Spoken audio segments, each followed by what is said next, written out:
Something on your mind again?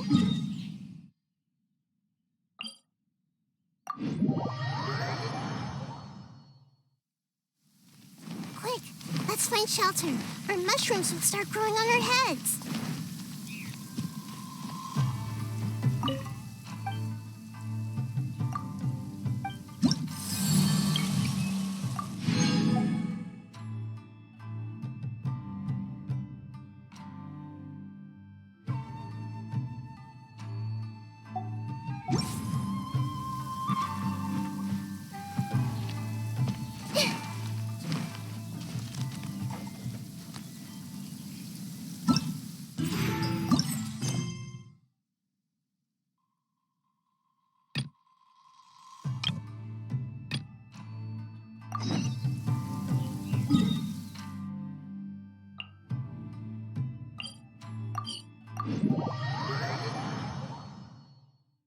Bamboo shoot, nascent bamboo shoot. Oh, this should be enough. Let's head back. Help! Help! Did you hear that? Someone's calling for help.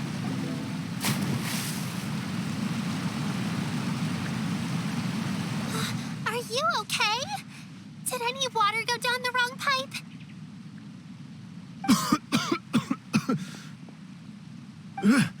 I think I'm okay now. Thank you so much. That was scary. Well, at least you're all right. All thanks to your savior here. Oh, a little girl? Greetings, everyone. My name is Yao Yao. It's a pleasure to make your acquaintance. Whoa, she's so well-mannered. My name's Paimon, and this is the Traveler.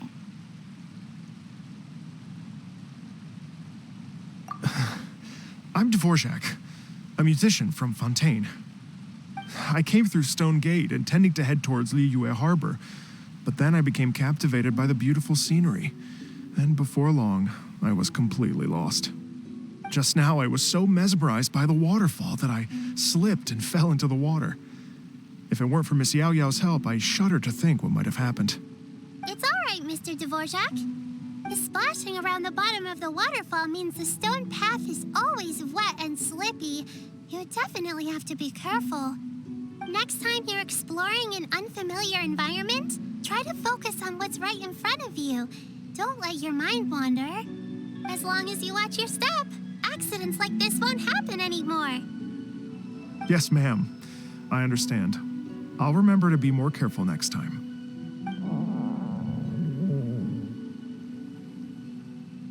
Oh, are you hungry, sir? Oh, I'll be fine. Please, sir, it's quite all right. I was born and raised here in Liyue. It's only natural for me to extend my hospitality to any guests who are passing through.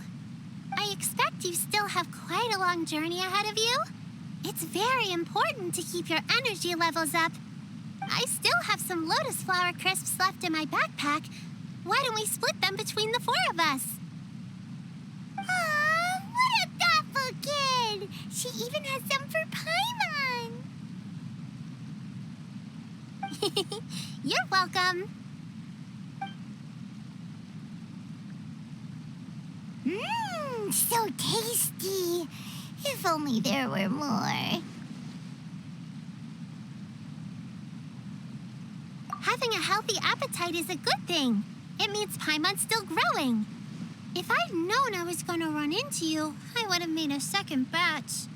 Hope you're taking notes, Traveler. This is how you treat your Paimon. What do you think, sir? Are Liyue snacks to your taste?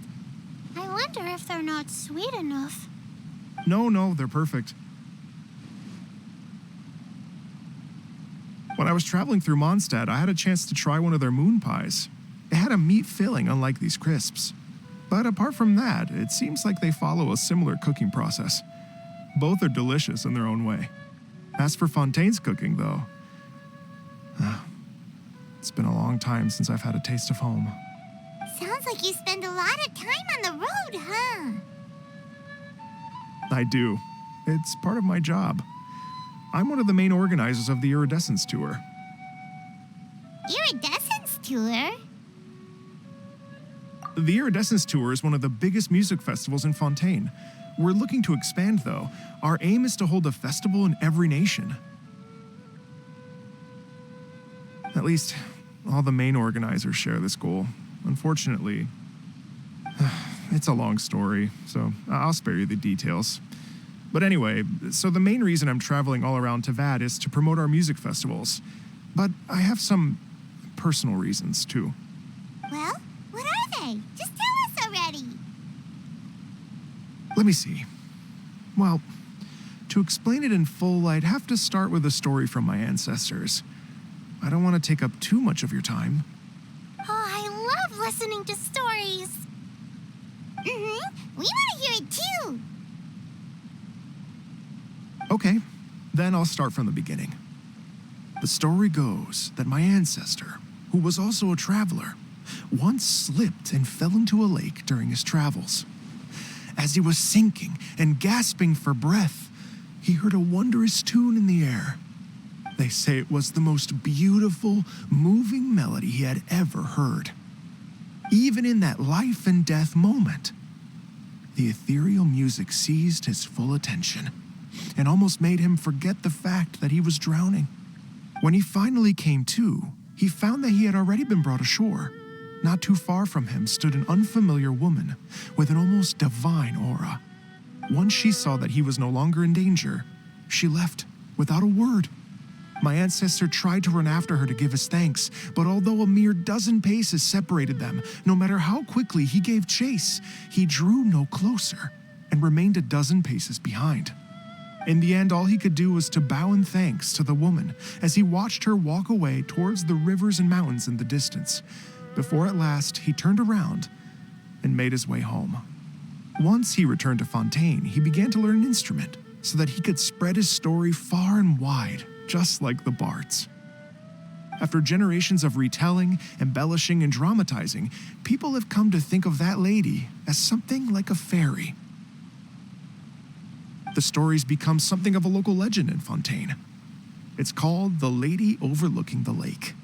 People now say that if you go down to the lakeside and play an instrument, so long as you play a pleasing melody, you will hear a fairy lady who is hiding out of sight, playing along with you.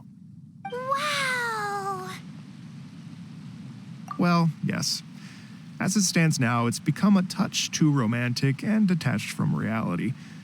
But I understand the original story and its historical grounding better than anyone else. I wanted to find out the truth of this tale. So I decided to retrace my ancestors' steps and search for that lady's modern-day descendants. Of course, there's no way of knowing where my ancestor fell into the lake all those years ago. So I always knew that the search would be akin to looking for a needle in a haystack. I've spent many years on the road now, and I'm nowhere near as fit as I was in my youth. The wish that I've spent half my life chasing after has now become something of an obsession. Well, I haven't lived half of my life yet, but still, I understand how you must feel. Paimon too! It's like... imagine if you saved the center of a lotus flower crisp, which is the best part, by the way, because you wanted to eat it another day. But then suddenly, sploosh! It falls into the water, never to be seen again! Paimon would definitely remember that for the rest of her life. There's no need to feel sorry for me. I've made some progress over the years. For example, I've concluded that the story must have taken place in Liyue. Oh, so you finally found a lead? Yes, in fact, that's an intriguing story in and of itself. I'd always known that Mondstadt is the city of song and freedom, but more recently, I heard that the Animal Archon returned to Mondstadt for a festival in the fall, and learned that he himself is a patron deity of music. So I prayed for the Animal Archon's guidance in the Mondstadt Cathedral, and as soon as I set foot back outside the front gate, I noticed a cluster of leaves being blown in the wind further and further west, towards Stone Gate.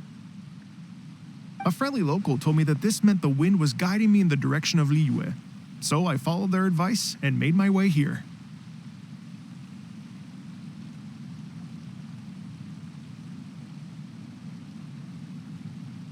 Right? You get it. I knew I'd find someone that agrees with me eventually.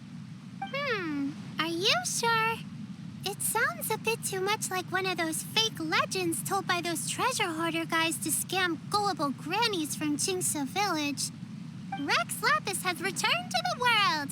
Just give me some incense and a little more towards the travel fees, and I will pass your gift on to the Lord of Geo and ask him to keep you and your family safe and well. And so on and so on. Don't worry, Yao Yao. We have a lot of experience with deciphering omens and stuff. And anyway, you only got scammed if you handed over Mora, right? Actually, to express my gratitude, I did spend rather a lot of Mora on several bottles of fine wine, which I left at the statues of the Seven along the way. Oh dear. Well, how about this, ladies and gentlemen? Why don't I bring you all to Yujing Terrace to see Miss Ganyu? I don't know very many people, so I can't help you out much. But Miss Ganyu and the Qixing know just about everything. If you've been scammed, they'll help you get your Mora back. And if the wind was telling the truth, and you want to keep looking for that lady's family, they'll be the best people to ask.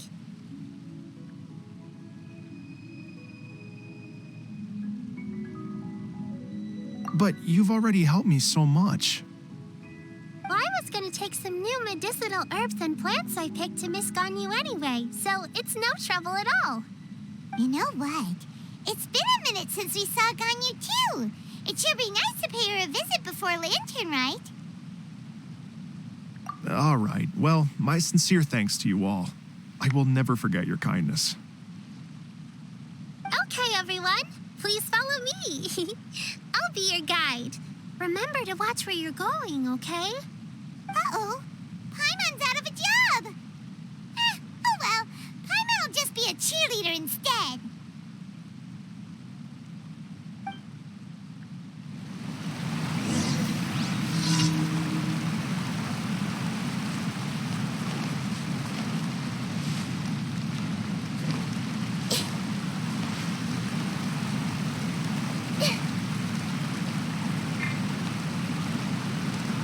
Behold!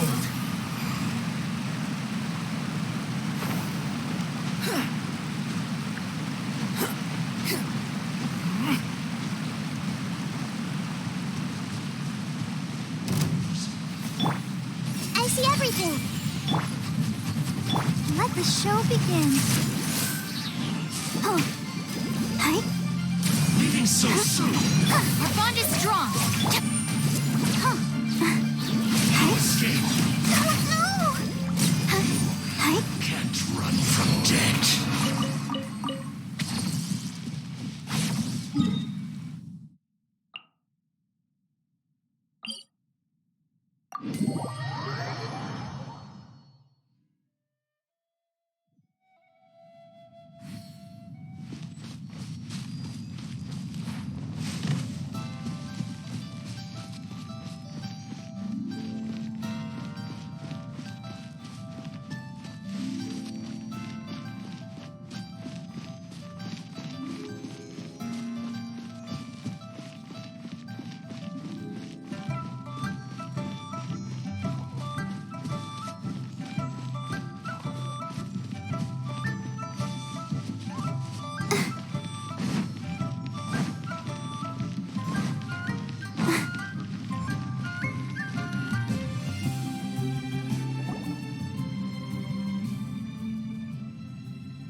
Liyue Harbor looks very different from when I came last. It's almost as if I'm listening to the same melody, but with a richer timbre and new variations added. Well, we are here during Lantern Rite after all. It only comes once a year, so they always have a big celebration. It's fair to say that this time of year is when Liyue Harbor looks the prettiest. Great. Let's go and check it out. I can't wait to get into the city and see it all up close for myself. The streets are breathtaking. Smiles and laughter everywhere I look. It's contagious. I can almost feel the music in the air. I have the urge to start waving my conductor's baton.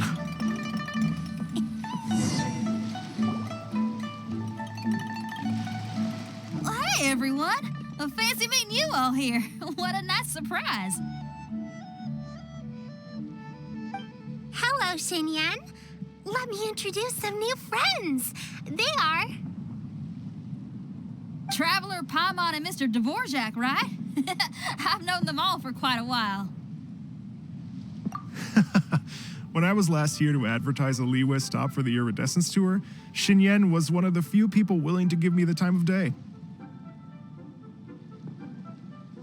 Feels like I've been chasing this Iridescence Tour bandwagon halfway around the world, but I keep getting stood up. What's going on, Mr. Dvorak? I'm so sorry, Xinyan. We've had a string of terrible luck recently, and every time we've tried to put on a show, something or other has come up to stop our plans from materializing. Is that right? I guess it can't be helped. So, what brings you to Liyue Harbor at this time of year anyway? Thinking of putting on a music festival during the Lantern Rite celebrations? A Lantern Rite music festival? Yes, please! No, I'm actually here on personal business this time. Oh, so no Lantern Rite music festival? I mean, that's not just up to me. Hosting a music festival takes a lot of funding and personnel. Moreover, I've never worked with the Liyue authorities before. Even if I were to start putting something together right now, I think it'd be too rushed. Wait, but we're going to meet the Liyue Qixing, aren't we? And they're the ones in charge. Uh-huh, that's right. Miss Keqing and Miss Ningguang can make anything happen. You mean, what? This is the perfect opportunity. Well, sure, it might not work out, but it can't hurt to bring it up as a suggestion.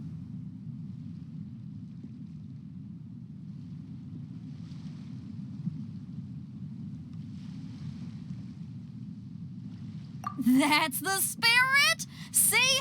Even the traveler agrees with me. Mr. Dvorak, don't let yourself be put off by the fact that a few things haven't worked out recently. As for the performers, I can put you in touch with some local artists.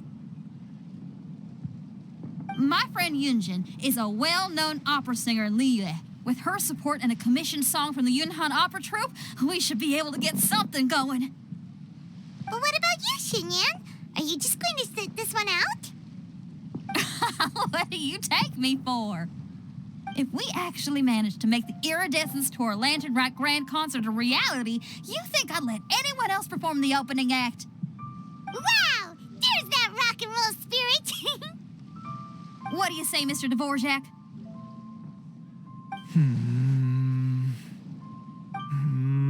Okay. I'll give it a shot. But the opening act is not something to be chosen lightly, Xinyan. I will judge your work by the strictest of standards, so please make sure you are fully prepared. Are you kidding?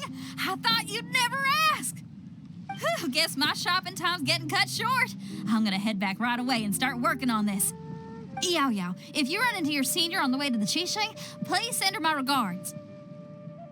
Okay, I promise I will. Good luck with your music, Xinyan. You've got this, Xinyan! So about the senior of yours Xinyan mentioned just now, is that anyone we know? Yes, it's Xiangling. She's mentioned you two before. Xiangling's always thinking about cooking. Whenever she gets scrapes or burns, she just leaves them to heal by themselves. She definitely needs someone around her to look after her. I've got a bunch of I know you must have looked out for her a lot too in the time you've known her. So, thank you for that.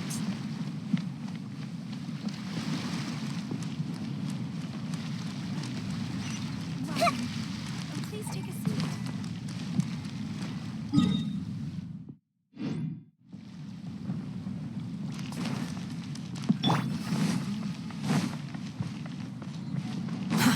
Too slow.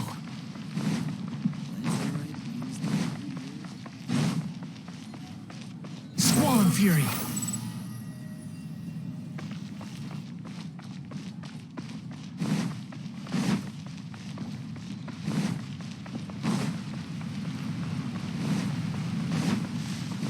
The wind rises. Quit following me.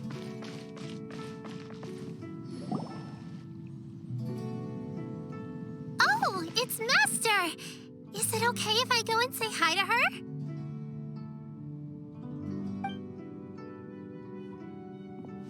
Oh, calm down now, dear. I'm not about to run off anywhere. I'm not a bundle of energy like you. I haven't seen you in days, Master! I've missed you. Oh, bless you, Yao Yao. You do say the sweetest things. Ah, look who it is. Visiting friends during the lantern rite, are we?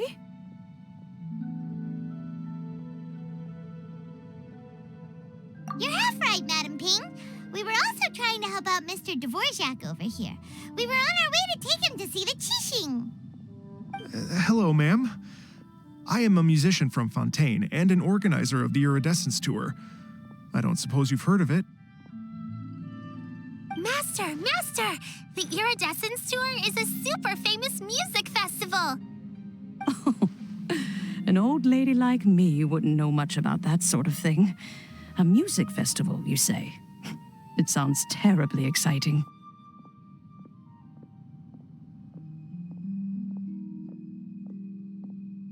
Oh, right! Madam Ping, how would you feel about that? You're an elder of Liyue, and you know all about Liyue's cultural traditions. Hearing your thoughts would definitely help us figure out how best to approach it. For example, do you think it might be a bit too modern, or is there any other issue? Why, not at all. Music pays homage to history and culture, and it can also be a bridge between different civilizations. Times change, and the music enjoyed by the youngsters of today is no doubt very different from the tunes I was accustomed to in my youth. Nevertheless, all fine things in life can be appreciated. And so, I look forward to it immensely. Hear, hear. I do believe that, my own dear grandmother aside, you are the wisest old lady I've ever met. Goodness gracious, you're all being suspiciously sweet today. Yao Yao, whatever have you been feeding them?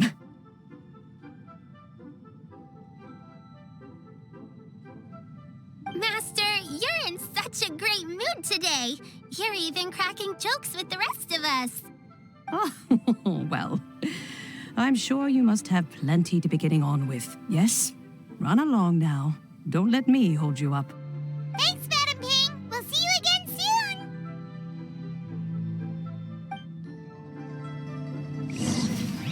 This is a peaceful neighborhood.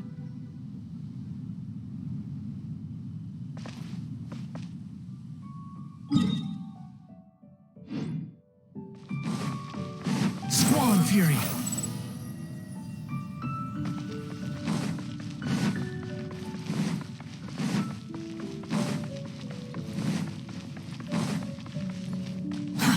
Too slow. The wind rises.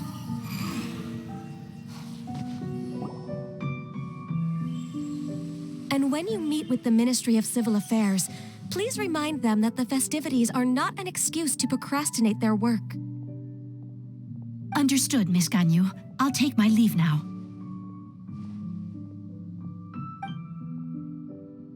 Ganyu! What brings you here, Yao Yao? I've brought all the medicine you asked me to pick for you. Oh, and here's a pack of sweet flower seeds as well. Also, these dried chingshin leaves make a great pot of tea that's very good for you. I know you've had a lot to deal with at work recently, but you shouldn't push yourself too hard. If you're not careful, you'll end up falling asleep in the grass again. Well, this is weird. It's like a responsible younger sister talking to their disorganized older sister.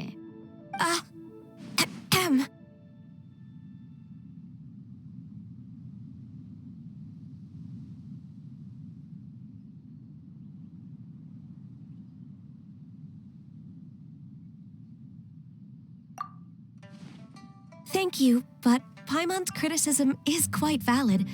I do have a tendency to neglect matters outside of work, and that's something I should improve on. Oh, my apologies. I don't believe we've been introduced. Ah, Paimon will do the honors.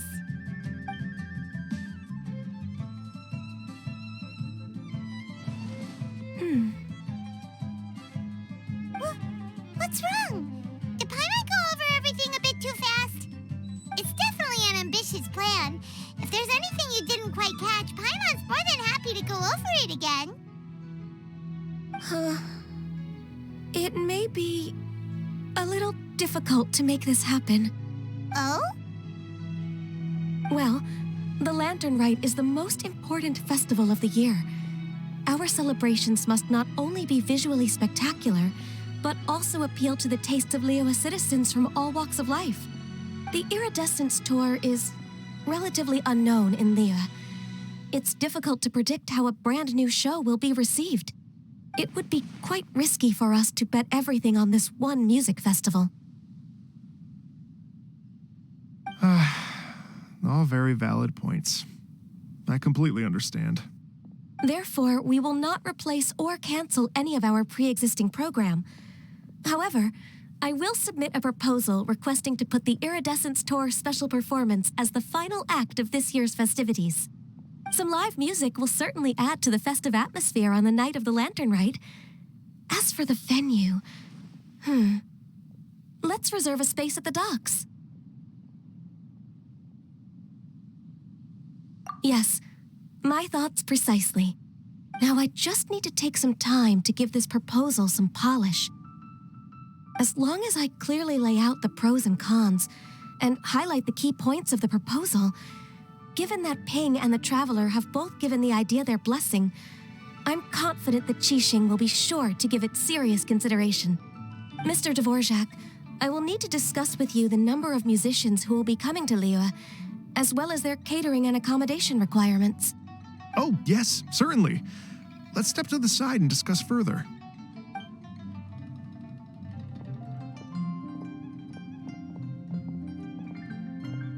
As soon as there's work to do, Ganyu's as diligent as ever. I couldn't agree more. Master once said that everyone has things that they are good at and things that they are less good at. So, with that in mind, Ganyu shouldn't feel compelled to become perfect at absolutely everything. I'm good at taking care of people, so that can be left to me. Wow! Hey, Yo-Yo, can you take care of Paimon too? Paimon's getting hungry again.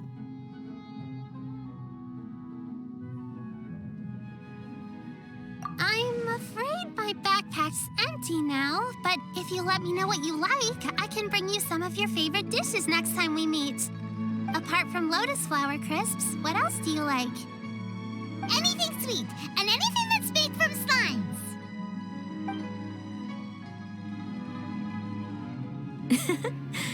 Here's what I've drafted so far. Anything else you want to add? No, this is excellent. I'm racking my brains, but I don't think you've missed a single thing. Perfect. Then we'll leave it as is. I'll go make an official copy. Oh, perfect timing. We were just wrapping up our discussion here. Not at all. Every second counts for a complex proposal such as this. I will inform the Qixing of this development immediately. Please give me a moment to pass on the message. Yao Yao, thank you for bringing my herbs. I will make sure to take them. Remember to make tea from them first, Ganyu. You mustn't just chew them raw. I will. Okay, I should be getting back. If Yao-Yao stays out for too long, Mom and Dad will be worried sick. Everyone, I'm sure that the music festival will go off without a hitch, so don't worry. And in case I don't see you before, I wish you all a very happy Lantern Rite. Thank you, Yao Yao. Happy Lantern Rite to you, too. We should go get dinner together sometime!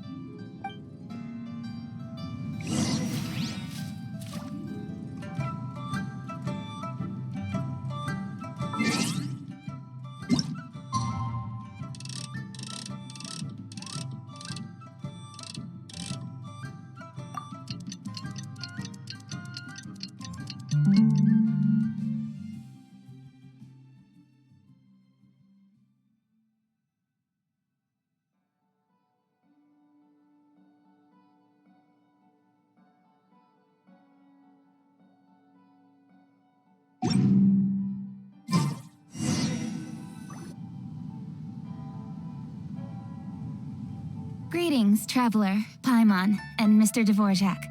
Call me Kuching. Ganyu has brought me up to speed on everything. I'll get straight to the point. The Qixing have approved Ganyu's proposal. Over the next few days, I will be working with Mr. Dvorak on behalf of the Qixing to facilitate the organization of this concert. Yay! That's awesome!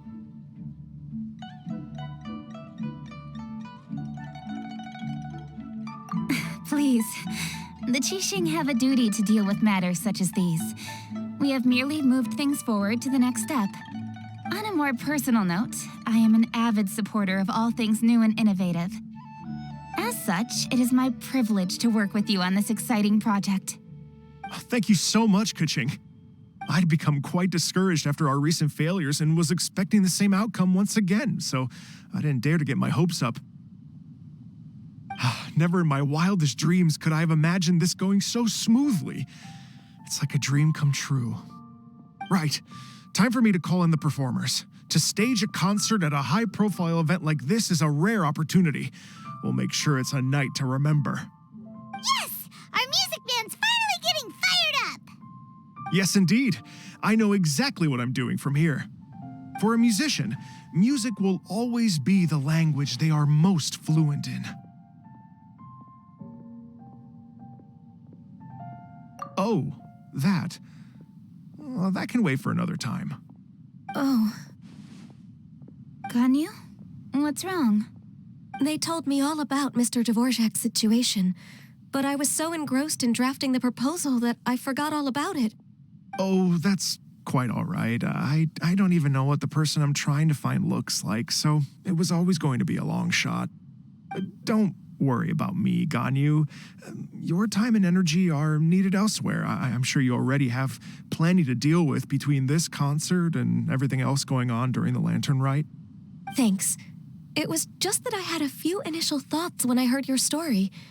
For instance, I wonder if this lady your ancestor met might have been an Adeptus. What do you think?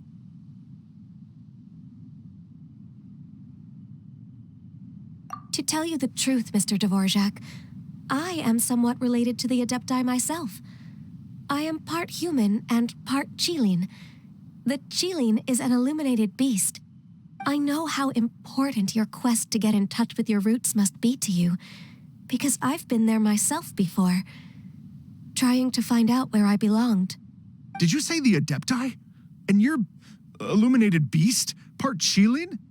Are you telling me all the rumors of the Liyue Adepti are real? So it's not just artistic license? You bet they're real! Trying to track them down is tough, though. Like Julian Karst itself. There's nothing specifically stopping you from going there, but getting in and out of there is quite an ordeal. Yes. Anyway, if you're looking to uncover a lost melody or shine light on a forgotten aspect of Liyue's cultural history, I'm probably not the best person to ask. But if it's a person you're looking for, then I just might be able to help. I see. I think I understand the situation now. In that case, Ganyu, shall we divide the work between us? Yes, that was also my thought. Great. So Mr. Dvorak and I will concentrate on things here in the city to make sure the concert goes according to plan. In the meantime, Ganyu will reach out to her network and try to find the person he's looking for. How's your workload at the moment? Will you be able to make time? I can probably get through everything in 2 days, as long as I don't sleep. Wait, what do you mean as long as I don't sleep? Even for someone with illuminated beast blood in their veins, working for such an extended period without a break will take its toll on your health. Somehow that does not sound persuasive coming from Kuching. Be it but 3 moons from the start, he who returns is not he that departs. Even I know the importance of maintaining a healthy work-life balance. In that case, 3 days. All right, I can work with that. If you have the time, would you join me for this search? You're well known to many of the Adepti and respected among the people. I'll feel much more at ease with your company. Okay, then let's meet back here in 3 days. Watch this space, Mr. Dvorak. We'll get to the bottom of this. You're all so helpful and kind. Just think. Imagine if we found the Adeptus lady or one of her descendants and got them to come to the performance. Wouldn't that be amazing? It'd be such a happy reunion. And that's exactly what this festival's all about. You're right. Okay, I'm gonna pull out all the stops to make this Lantern Rite a true extravaganza. We should probably get going. Mr. Dvorak, could you come with me to confirm the site? Ooh, we're coming too! I was wondering, what are your thoughts on music? What does it mean to you? Music sounds nice? Truth be told, the question of what music means to people is one that I've been pondering for quite some time. Let's revisit this question after the concert.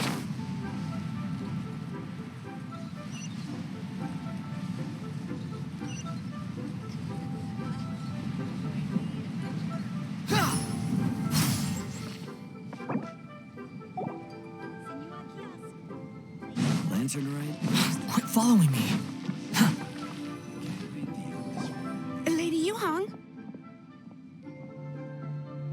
Baiwen, what is it? Per Lady Ningguang's orders, I've been gathering intelligence outside of the city with the goal of uncovering and dispatching any trouble ahead of the festival. I am told that a strange melody was heard somewhere along the coast. I was wary of investigating further on my own, so I was just on my way to report this incident to Lady Ningguang. But I'm worried that if we don't act right away, we may miss the window of opportunity to take appropriate action. I understand. In that case, Yeah, Kuching, you're busy enough as it is. There's a ton of different things in the city that needs your attention. Leave it to us. Don't worry. Whatever it is, we'll definitely be able to handle it. Well, he will handle it. With the Traveler on the case, it's as good as dealt with. Thank you. This will be a great help. I will inform Lady Ningguang about the situation. Once it's resolved, please come and find me again at Yujing Terrace and let me know. Will do. And say hi to Ningguang for us. you have my thanks too. Stay safe and come back as soon as you're finished. Good luck.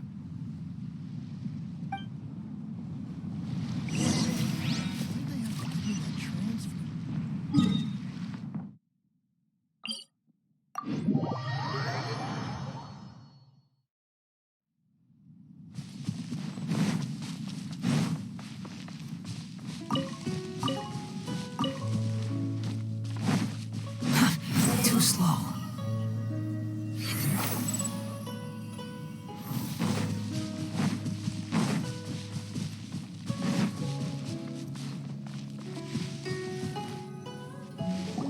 Byron said the strange tune was coming from around here, right? But Paimon doesn't hear anything. There doesn't seem to be a soul in... I was just wondering who in their right mind would come out to a place like this. So, it's you two. Yeon! How'd you sneak up on us like that? You nearly gave Paimon a heart attack. You look pretty alive to me. Can't have spooked you that bad. Fair enough. Ah, you're here for that too? Saves me a bit of explaining. Come with me. I've already reconned the perimeter, so we should be safe.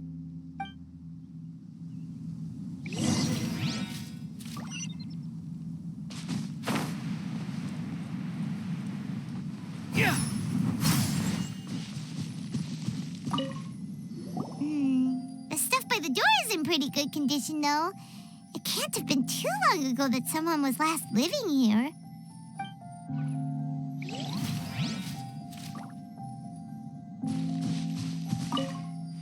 This place is completely empty. There's nothing valuable left here at all.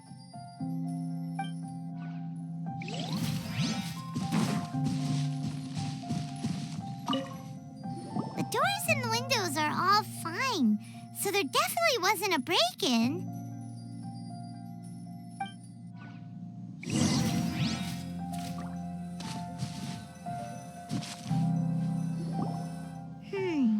How strange. It looks like it's been looted, except for the fact that there's no sign of a struggle. The bad guys could have sneaked in while the owner was gone, but then how do you explain why the door and windows are intact? Seems you've done a pretty thorough inspection. So, any theories on what might have happened here? Yeon, you didn't hide some of the evidence from us on purpose, did you? Why would I make this more difficult for you? We're on the same side here. Okay, well... Paimon gives up then. Paimon's got nothing. What about you? Give up as well?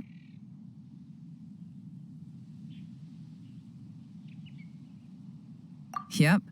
It's not obvious at first sight, that's for sure. To be honest, I was only able to put it all together because of some background knowledge about this area.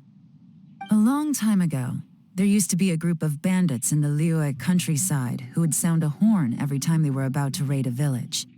But it wasn't a rallying cry to rouse their fellow men.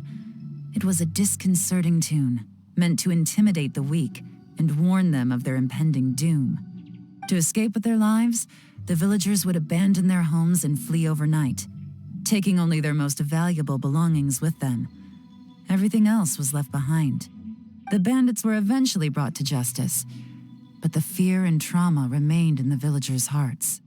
Whenever they heard that melody, they would feel like their lives were in danger once again and flee immediately. The culprit of this crime exploited that very fear to get access to this house without having to force their way in. That's quite the story. The victims obviously will have gotten quite a fright, but at least they won't be in any great danger. The important thing now is to find this copycat criminal. On any other day, that'd probably be a good idea. Unfortunately, it's not gonna work today. Take a look around and you'll see what I mean. This criminal is clearly well-versed both in using music to commit crimes and in making a clean getaway. Not only did they stay off the muddy road to avoid leaving footprints, it looks like they were also careful not to bring any gadgets with so much as a trace of elemental energy. Evidently, they were intent on keeping even the most experienced investigators off their trail. Unfortunately for them, I'm one of the best trackers in the business. They're not about to get away with their little scheme on my watch. So basically, if we want to find the culprit, we just need to follow Yelan.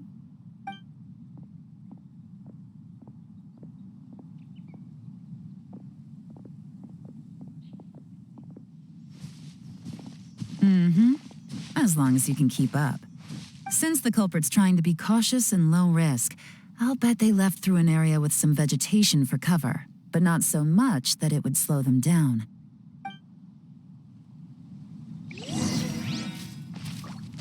Quit following me.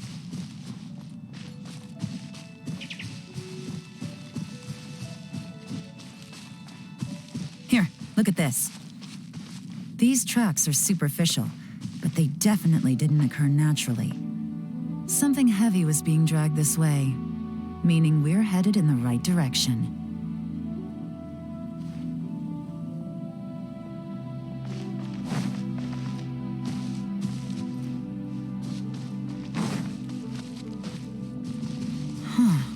Their pace has increased.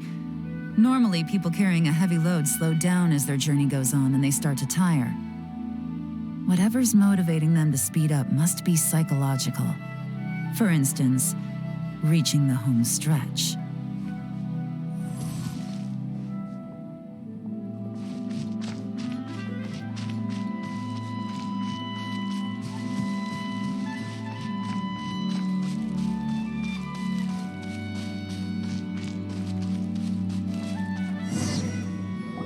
There they are! Look! A treasure hoarder tent! Ugh, not the treasure hoarders again! And so close to Lantern Ride, too! 'Tis not the season for their antics! Come on, let's round them up.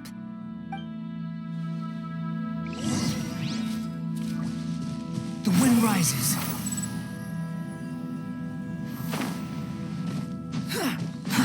Too slow.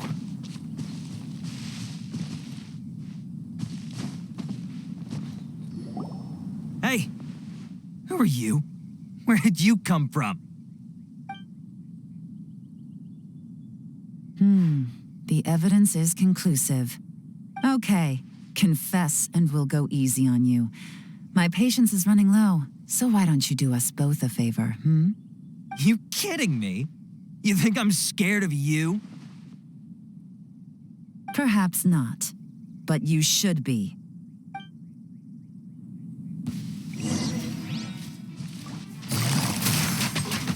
Take it easy.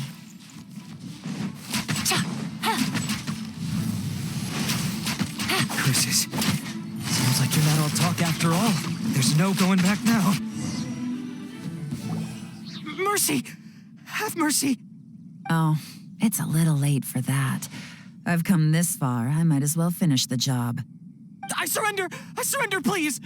I'll do whatever you say. Please have mercy. Tell us everything. You have one chance, and I'm warning you.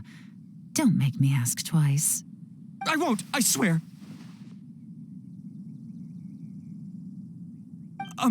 You know, so Lantern Right's nearly here, and like a lot of people, I wanted to buy a few nice things. I know I'm with the treasure hoarders and everything, but I don't really have any kind of experience with robbing people and whatnot. So I don't have the guts to break into somebody's house. Wow, you're really going to complain to us about that?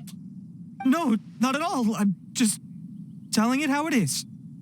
Okay. Continue. I racked my brains trying to think of what I could do, and eventually, I remembered something from back when I was a kid. The bandits would blow their horn, and my grandma would grab us kids and run. I remember the tune, so I figured I'd try it for myself. I mean, just to see what would happen. At first, anyway, I seriously didn't expect that family to pack up and leave. But they did, and they just left all their stuff right there for the taking. It was too easy. I couldn't resist. It was completely wrong of me. I know that now. I'll return everything that I took. It's all still in perfect condition, and it'll be like it was never gone. Please, give me a chance, huh? Let me make it right. Give you a chance, huh? Sounds to me like you'd rather strike some kind of a deal than spend Lantern Right behind bars. Yes? Yes? You know how to bargain, I'll give you that. It's just a pity that you didn't confess at the first opportunity. You'll have to take a walk with me. Once we've returned the goods, we'll find the owner of the house, and you can apologize to them in person. After that, I'll escort you to the Ministry of Civil Affairs. Yes, ma'am. You know, as a former victim of this kind of crime yourself, I doubt anyone understands the fear you inflicted quite as well as you do. Does your greed matter more to you than your fear? More to the point, if you can play a tune from memory, don't you think you should be capable of making an honest living? You mean... That's enough hints for you. You'll have plenty of time to reflect on all of this yourself. There's not much left to wrap up, so I'll take it from here. Guess this is where I'll say goodbye.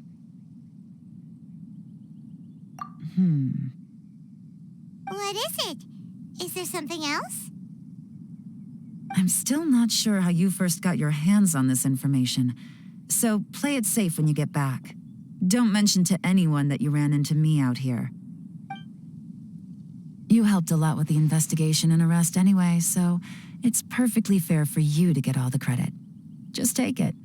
It works better for me, too. See you when I see you, and happy Lantern Right. Yeon's such a pro at this. With her taking it from here, it's as good as resolved. Whoosh! Random event, a strange melody, complete. Although, it's kind of a shame that we never got that treasure hoarder guy to play the melody again. Right? How could anyone not be? When we were chatting with Mr. Dvorak, music seemed like such a positive thing. And most music is, right?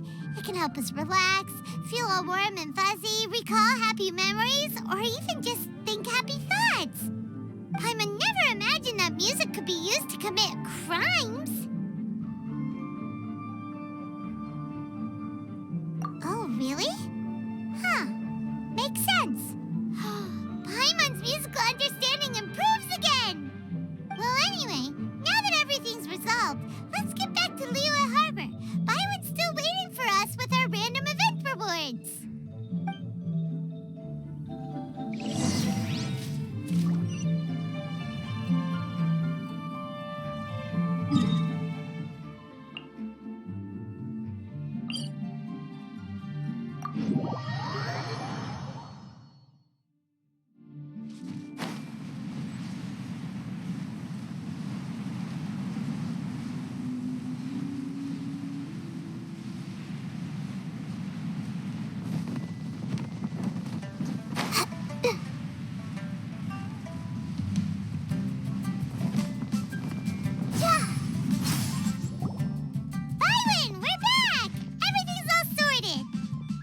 Great news!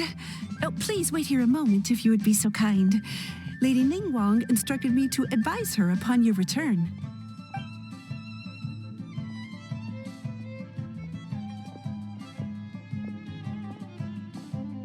My greetings to both of you.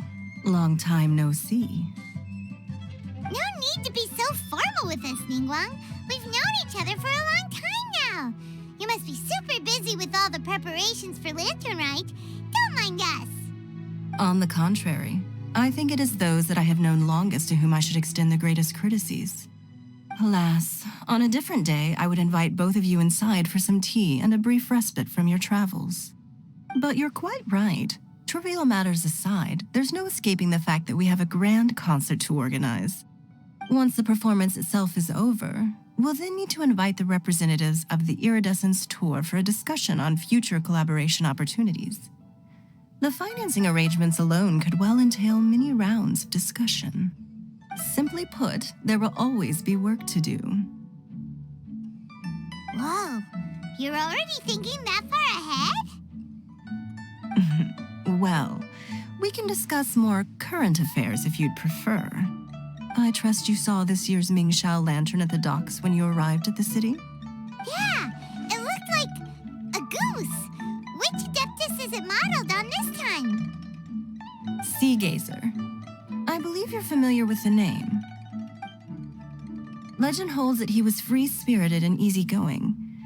People described him as a cheerful soul and a loyal friend. On this marvelous lantern rite, we pray that the fallen heroes may be guided home. If the sound of music can flow like the rivers and streams into every corner of the land, perhaps the souls of those who have gone before us will hear the song of a new era. I wonder whether the melodies will be to their liking. Oh, they're gonna love them. Paimon's sure of it. At least, if the guy you mentioned is anything to go by, the Adepti and heroes of the past sound like a positive and free-spirited, cheerful bunch. They're sure to be open to new music. Well, let's hope so. I heard that you'll be going on a search with Ganyu to find the descendants of a fairy lady from a Fontaine legend. I'm sure this quest to uncover the truth behind an ancient story will turn into a most charming tale. Do share it with me, won't you? I couldn't bear to miss out.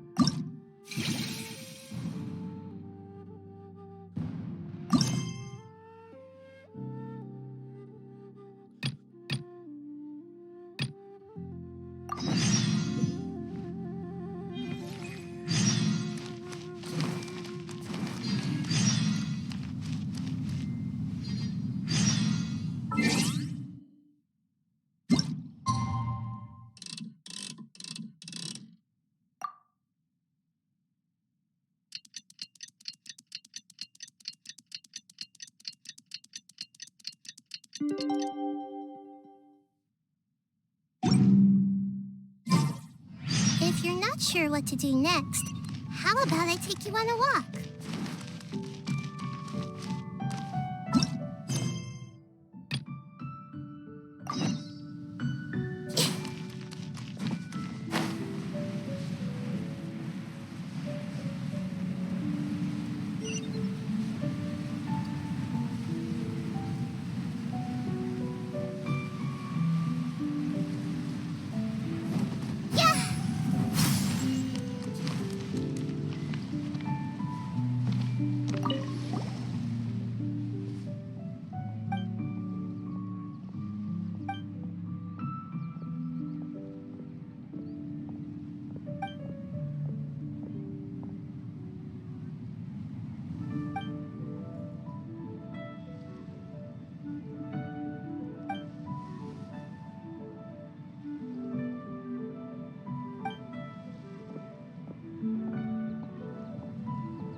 Squall Fury.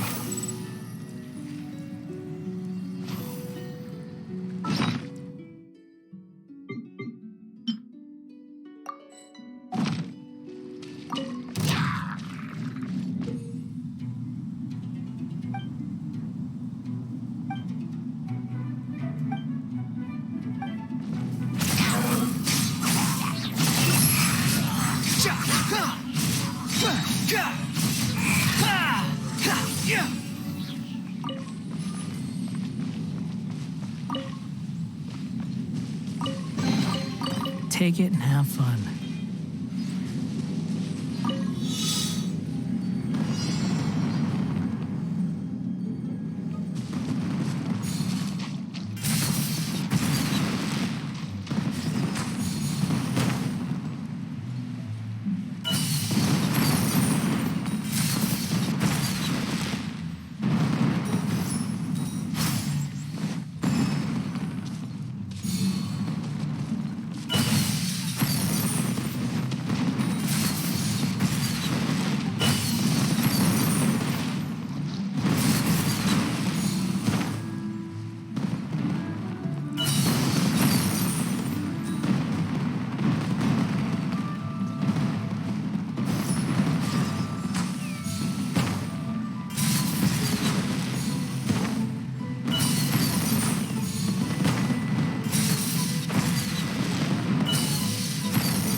Behold!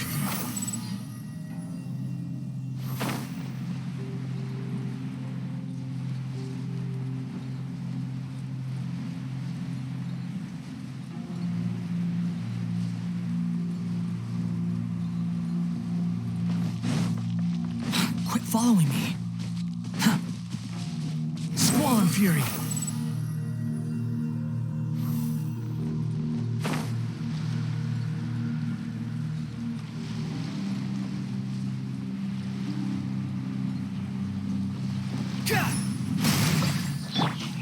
Everyone hold hands.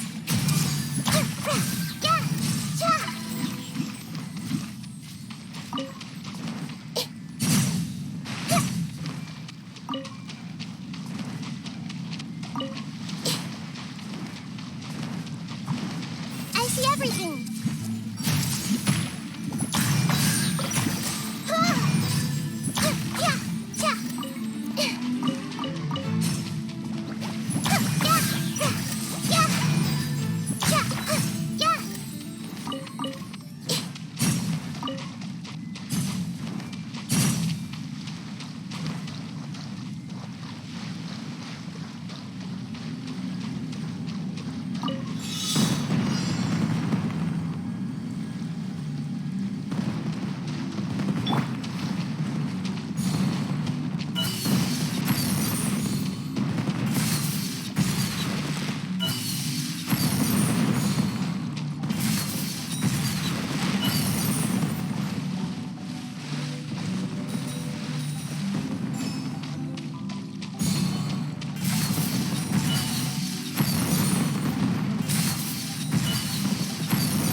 following me.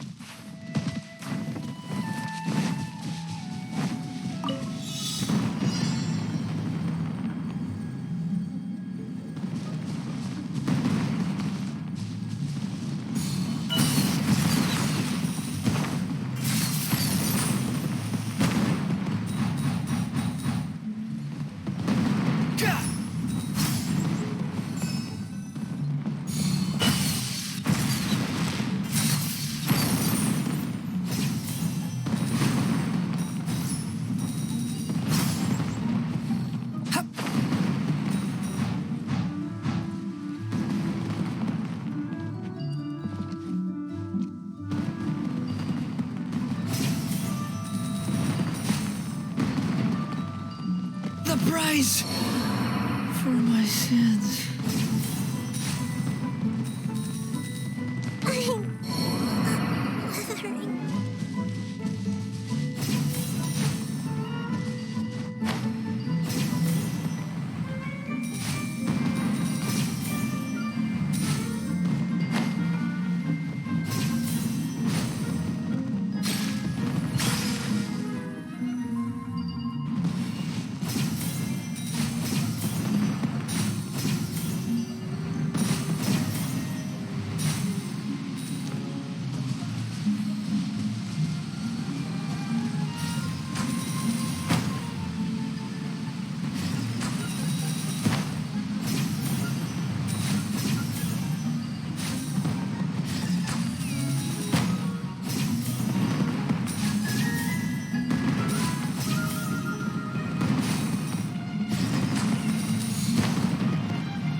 Too slow. The wind rises.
bow to the symbol.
Quit following me.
Navigating the world is a whole lot easier with a few different identities to choose from.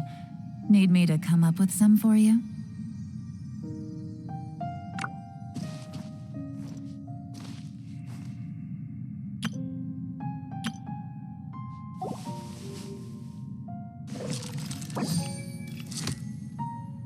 There's no need to exchange pleasantries. It's rather pathetic to force a conversation just to occupy silence.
Understood.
It's nothing.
Understood.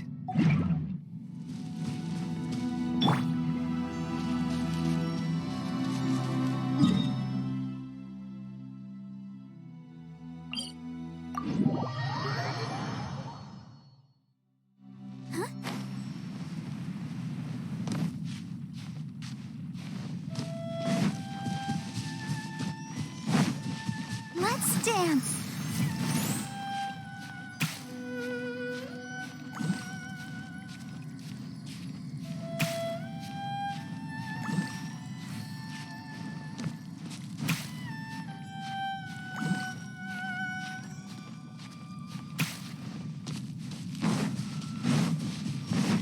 Go, Barbara, go!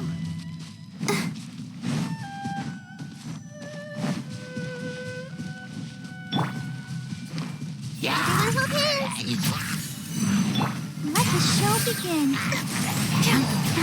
Dissipate!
everything.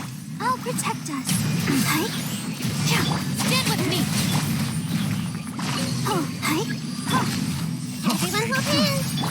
Oh, hi.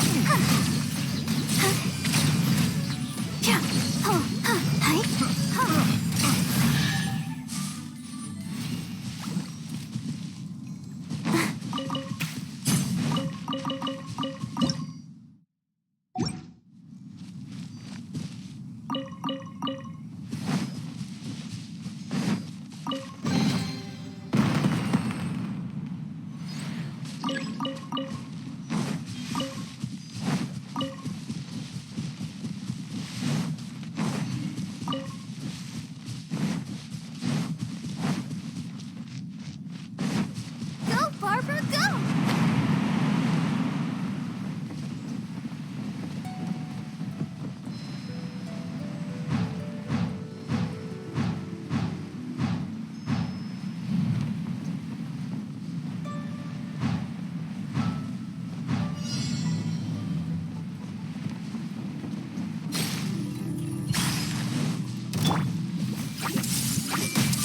Let's dance.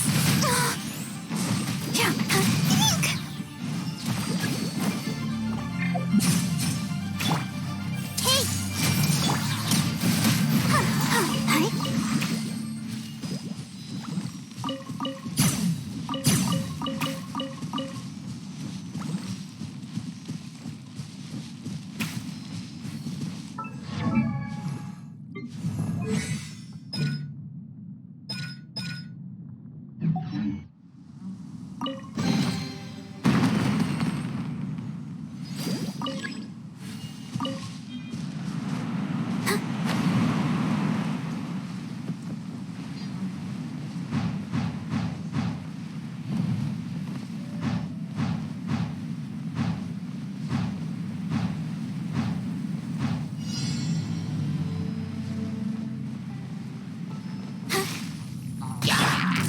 Everyone hold hands.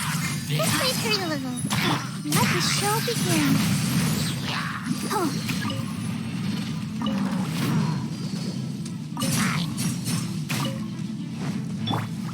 Hey.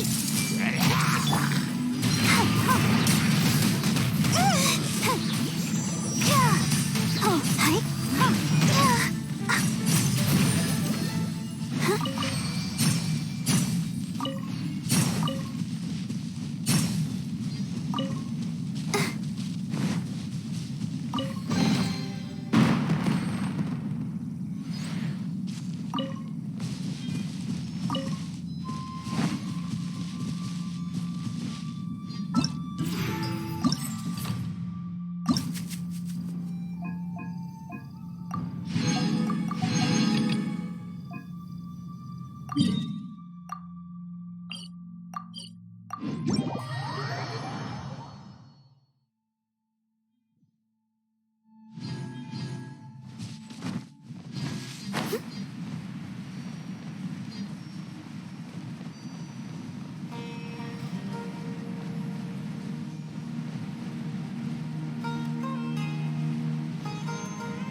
looking for trouble. Everyone move in. Take that! Hey!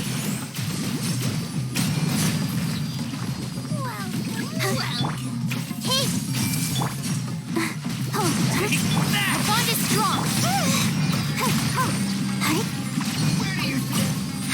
I'm getting.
Ready and waiting.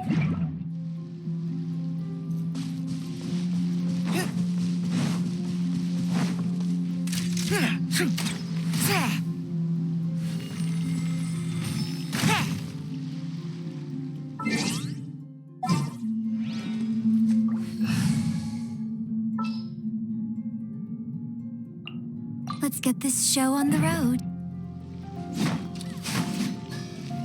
Yeah!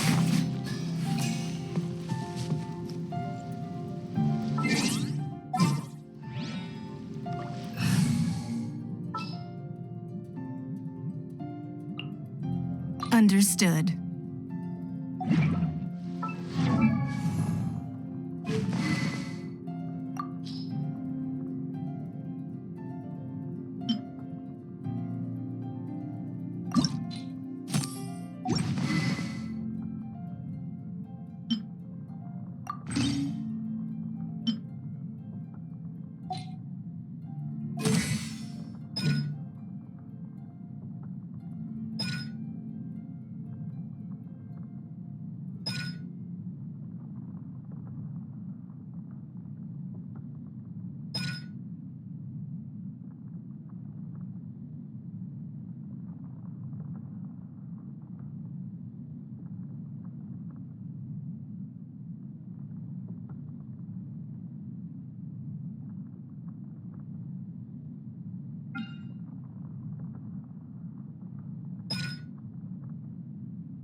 In a trade war, the perfect hunter leaves.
Everyone hold hands. I'll protect the...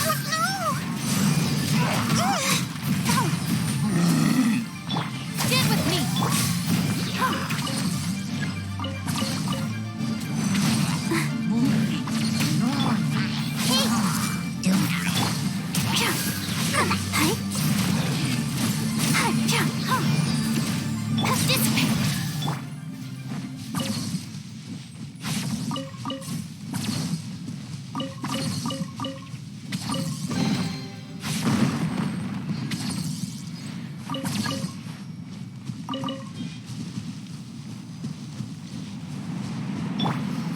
Give up.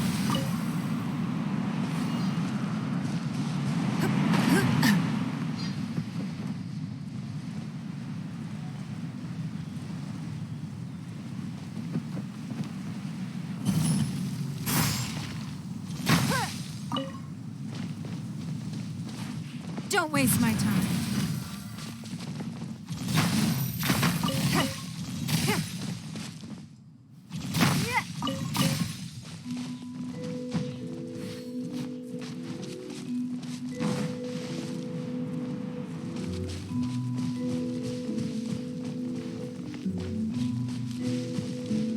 It's nothing.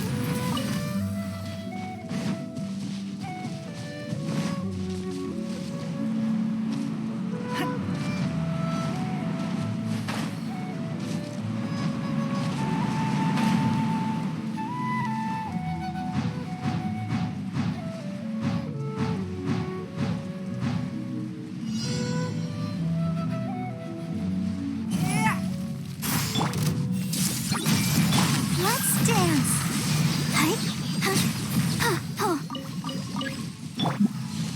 I see everything.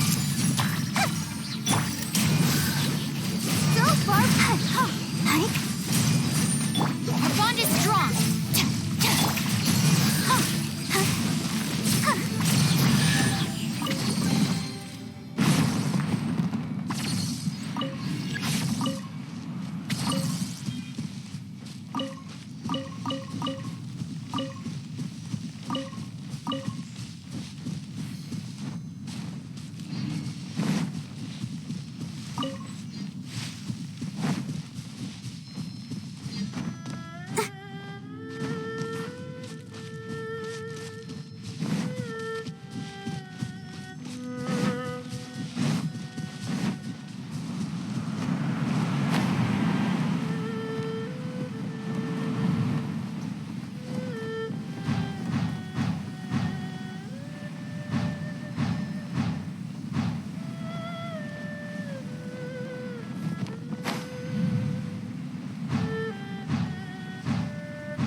Let the show begin. Dissipate. Yeah. Hi. Huh. I see everything. Huh. Hi. Huh. Yeah. Huh.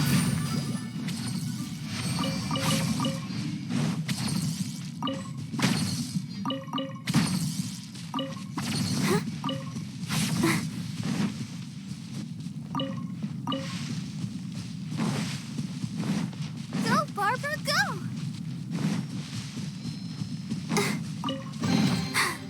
I'm fine.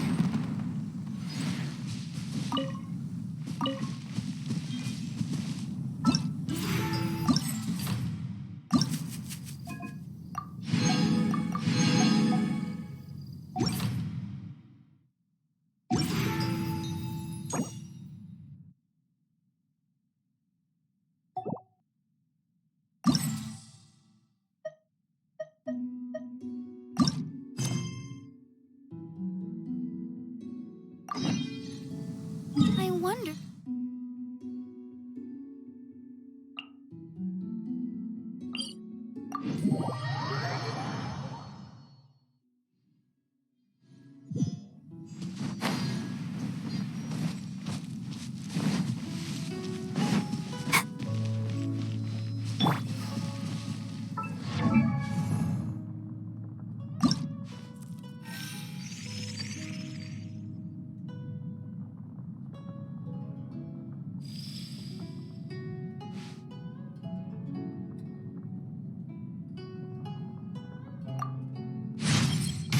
There's no style in resorting.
Greetings, Traveler and Paimon. What time is it?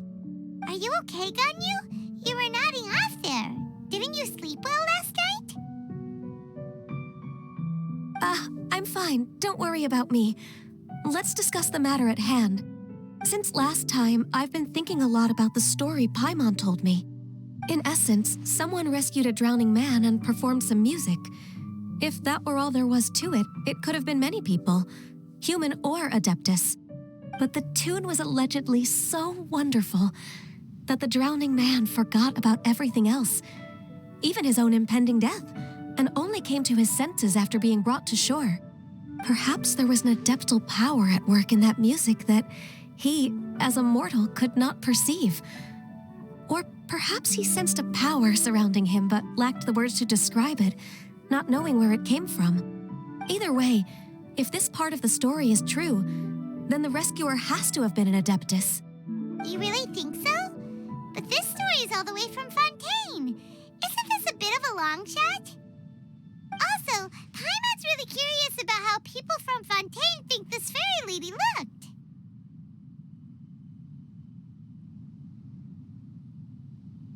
Ooh, like a crystal fly's wings? That would be pretty cool. But Paimon definitely can't imagine any of the Adepti looking like that. Actually, Ganyu, if you had to save a drowning person, how would you go about it? Huh? Me? Well, I'd get them to the shore, and then I'd probably hide behind a tree and watch them for a while. Once I was sure that they were going to be okay, I'd slip away without a sound.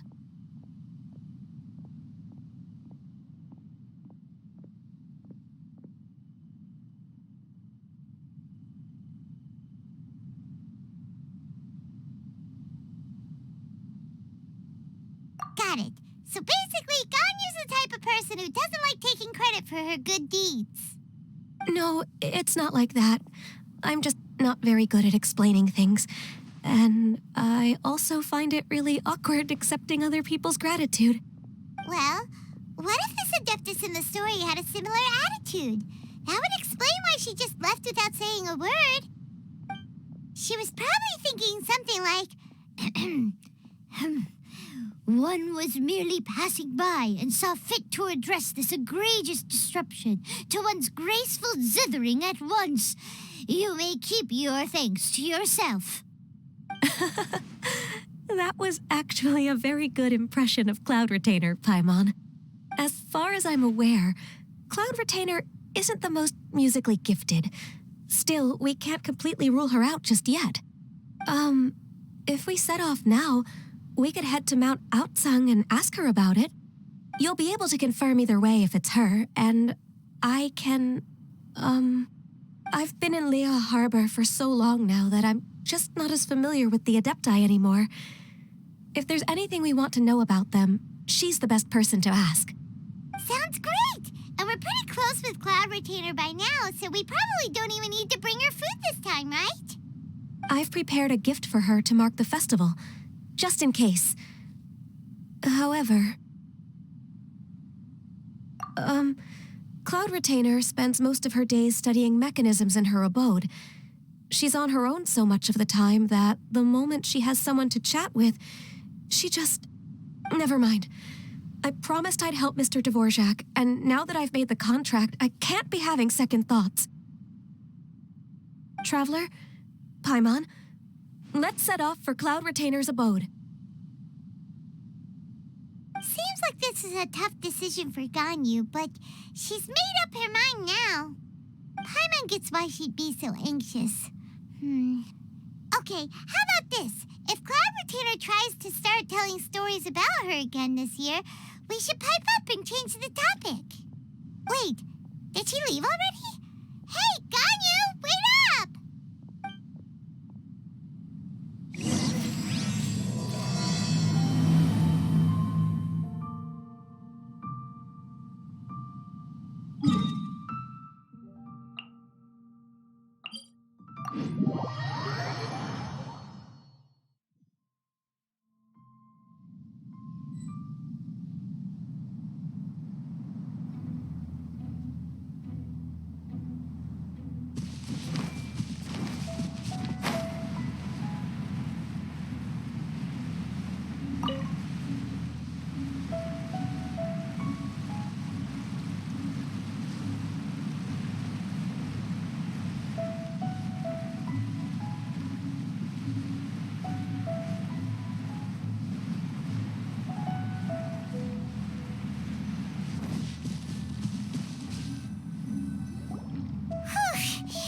Paimon's so tired from trying to keep up.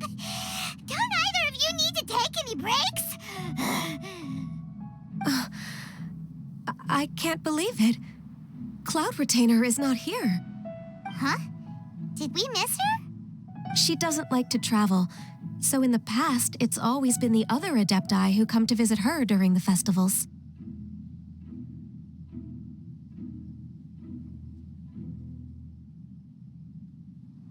True. Now that I think about it, Cloud Retainer would be quite capable of taking care of anything on her own. There's no need to worry about her. Since she's not here, I guess the next step is to check all the other Adepti abodes, one by one. Uh-oh. Will it involve a lot more traveling?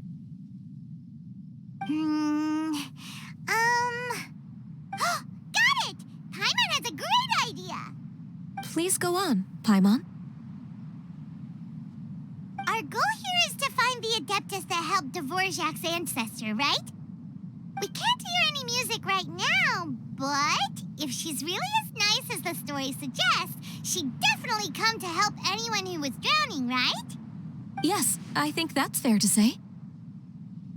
So, all we have to do is get the Traveler to pretend to fall into the water, and the Adeptus will come to the rescue!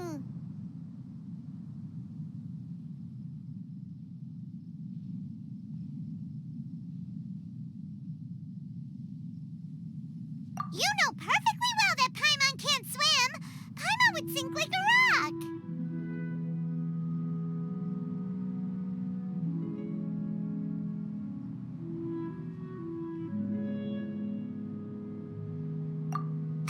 Just trust Paimon! The water's pretty deep over there. Quick, swim to the very center!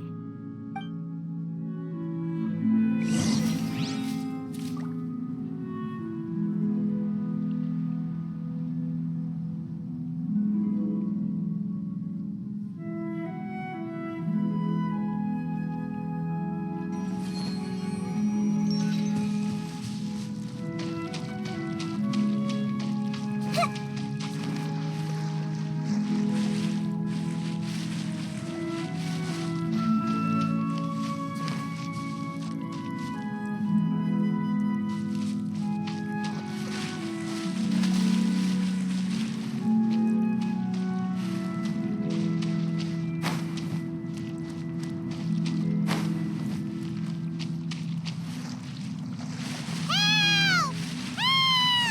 Someone's drowning!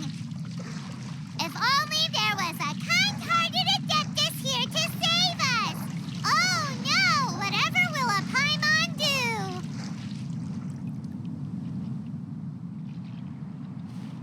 What is going on?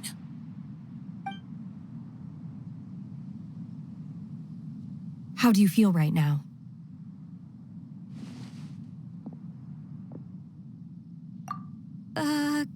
Shenhe! And the Conqueror of Demons. Why don't you say something? Please don't make Paimon explain it. Okay, fine. Paimon will explain. We're looking for an Adeptus who's good at being a lifeguard and playing music. But if the Adepti aren't gonna stay home, then how are we supposed to find them? It wasn't me. Yeah, so this Adeptus is most likely a woman. And I am not an Adeptus, as you both already know, Traveler and Paimon. Okay, so this is Paimon's fault. No way Paimon would have suggested this idea if she'd known how awkward this was gonna be.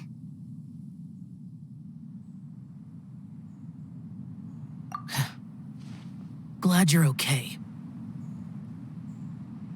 As far as I know, the one you seek is no Yaksha. And one last thing. Your actions here caused others a great deal of worry. Do not repeat them again in the future. As ever, the Conqueror of Demons comes and goes, just like the wind. Right. I didn't dare to say a word just now. How's your training going, Shenhe?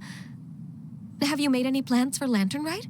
We could spend it together in Liyue Harbor if you'd like. I had planned to spend the festival with Master this year. However... Oh, speaking of Cloud Retainer, when did you see her last? Earlier this morning. She set off for Mount Hulao at dawn. I noticed she was using an Adeptus art of some kind to protect a mechanism that looked like a boiler. Maybe it was a gift for Mountain Shaper. I did not inquire. So we just missed her. Please excuse me for a moment. I think I'll leave the gift in her abode. Sure. Thank you. It sounds like Ganyu and Shenhe have gotten a lot closer recently. Yes. During the summer and winter, I continued to train with Master.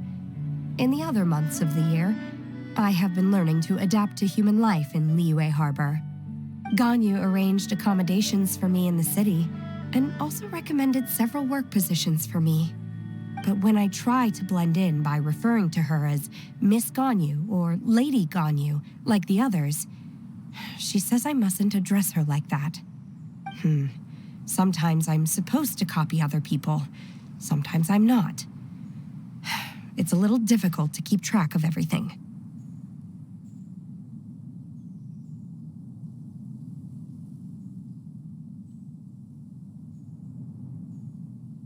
Oh, is that what it is? Noted. So, you came looking for Master today because you wanted to ask her about the Mystery Adeptus. Is that right? Yep. Oh, speaking of that, have you ever heard any music while out training in the mountains? Music? What is that? It's a kind of a happy or relaxing sound, or a nerve-wracking sound, or even a terrifying one. Okay, I'm done. I also left her a note so that she knows where to find us. We won't miss her again.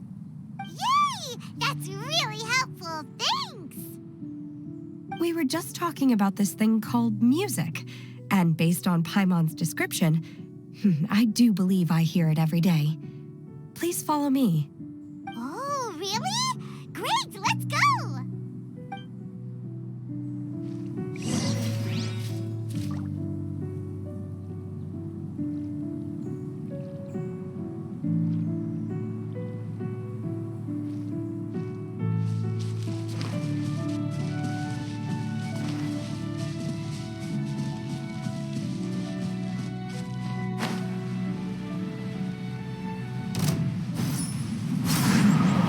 Everyone hold hands. Let's dance.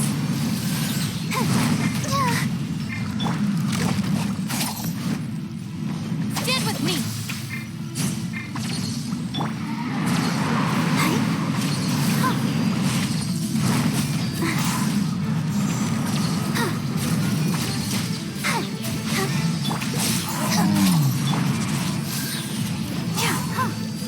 Dissipate. This is the kind of surprise I could sing about. Give up.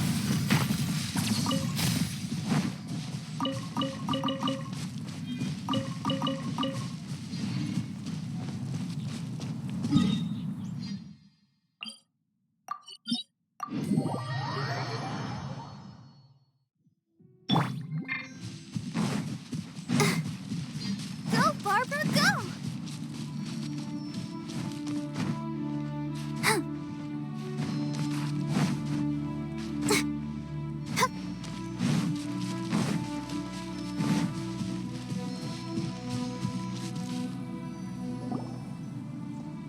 This is the place.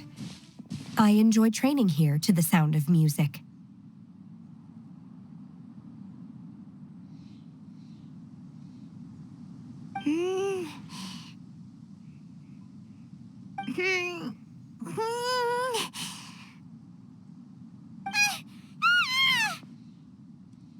Oh no! Paimon's gone deaf! Paimon can't hear anything!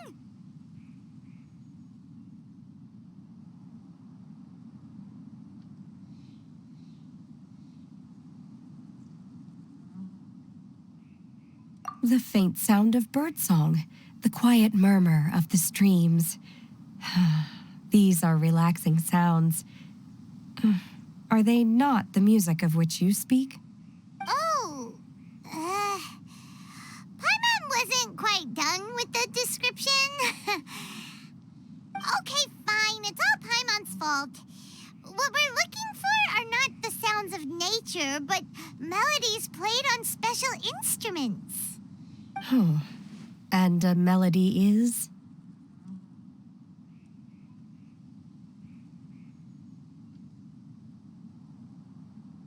Huh? Hey, why don't you just sing that one melody Shen has heard before? It'll probably help her to understand what we're talking about.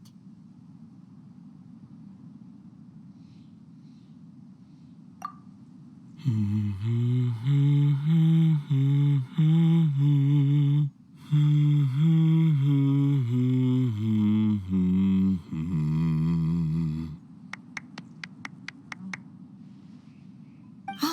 was that from the opera that Yoonjin sang? Mm-hmm. That was a melody, and melodies can be called music. It felt like I was transported back to the past. In my mind's eye, I could see the Zhao lanterns lighting up the night sky again. We're all there, raising our glasses and drinking to our heart's content on the Jade Chamber.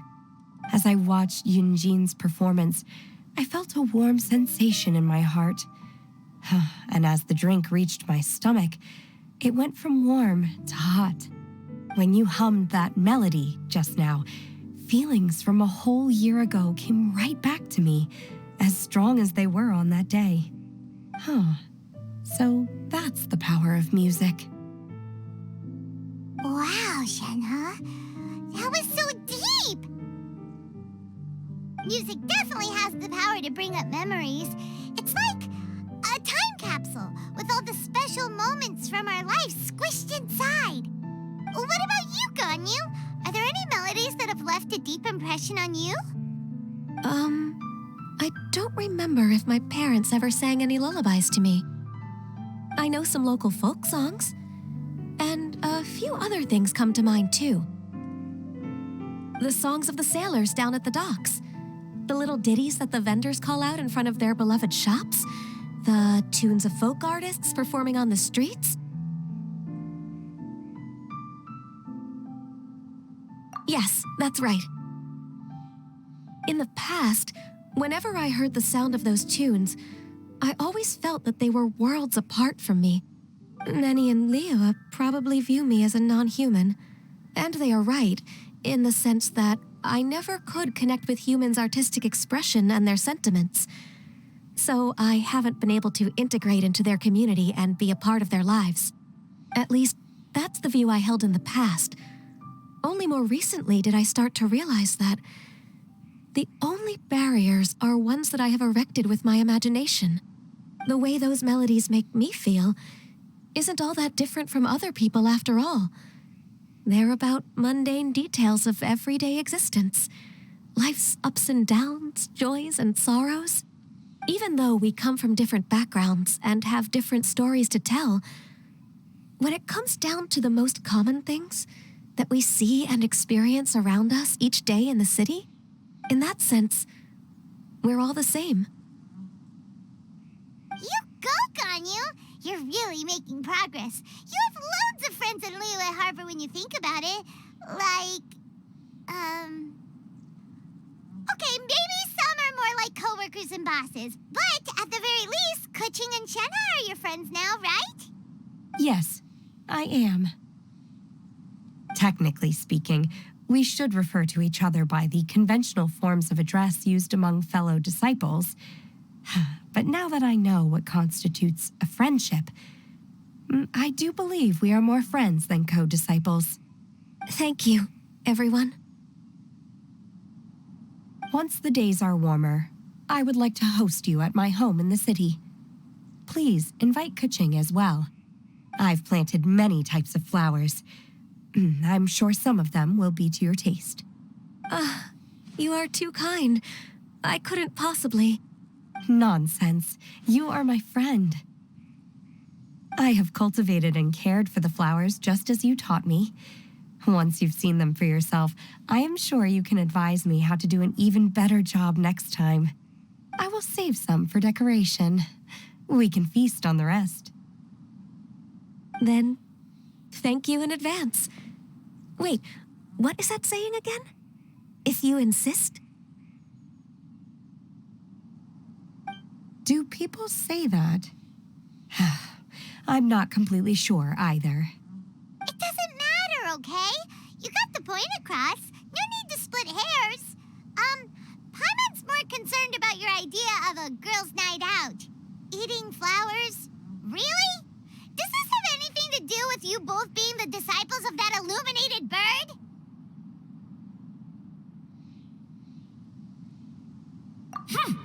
Who dares refer to one not by one's Adeptus title, but merely as that illuminated bird? Master. Our greetings, Cloud Retainer. Ah! There it is! The illuminated bird has landed! Double humph. Now she has the gall to use it rather than she, even after being chastised once already? Barely a moment has passed since we last met, and yet your impertinence has reached new heights. Very well. If you refuse to learn your lesson, one shall scold you no further. One has received your message from Ganyu. On the matter of the Adeptus you seek, one suspects to know their identity. Well, shall one lead the way? I still have to complete my training for today, so I will bid farewell to everyone here. Very well. Await my arrival at one's abode later this night. On this special occasion, you should indulge yourself with some savory dishes. If you want to release a Shao Lantern, come and find us anytime. Thank you, everyone. Happy Lantern Rite to you too.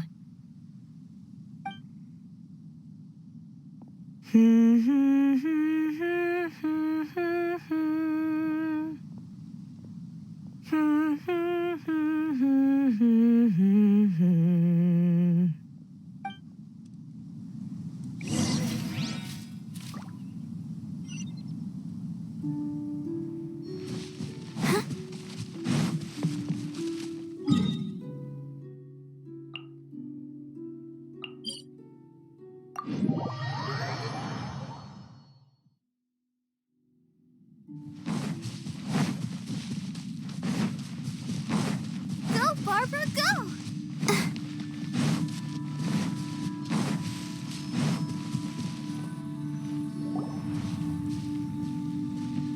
Is this Quaily Plains? Cloud Retainer, why did you bring us here? Ganyu is of course familiar with the name Guizhong, but have you ever heard of her?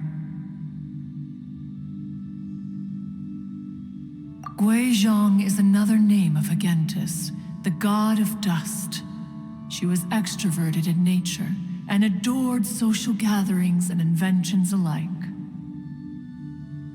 Long ago, this region was yet a prosperous assembly.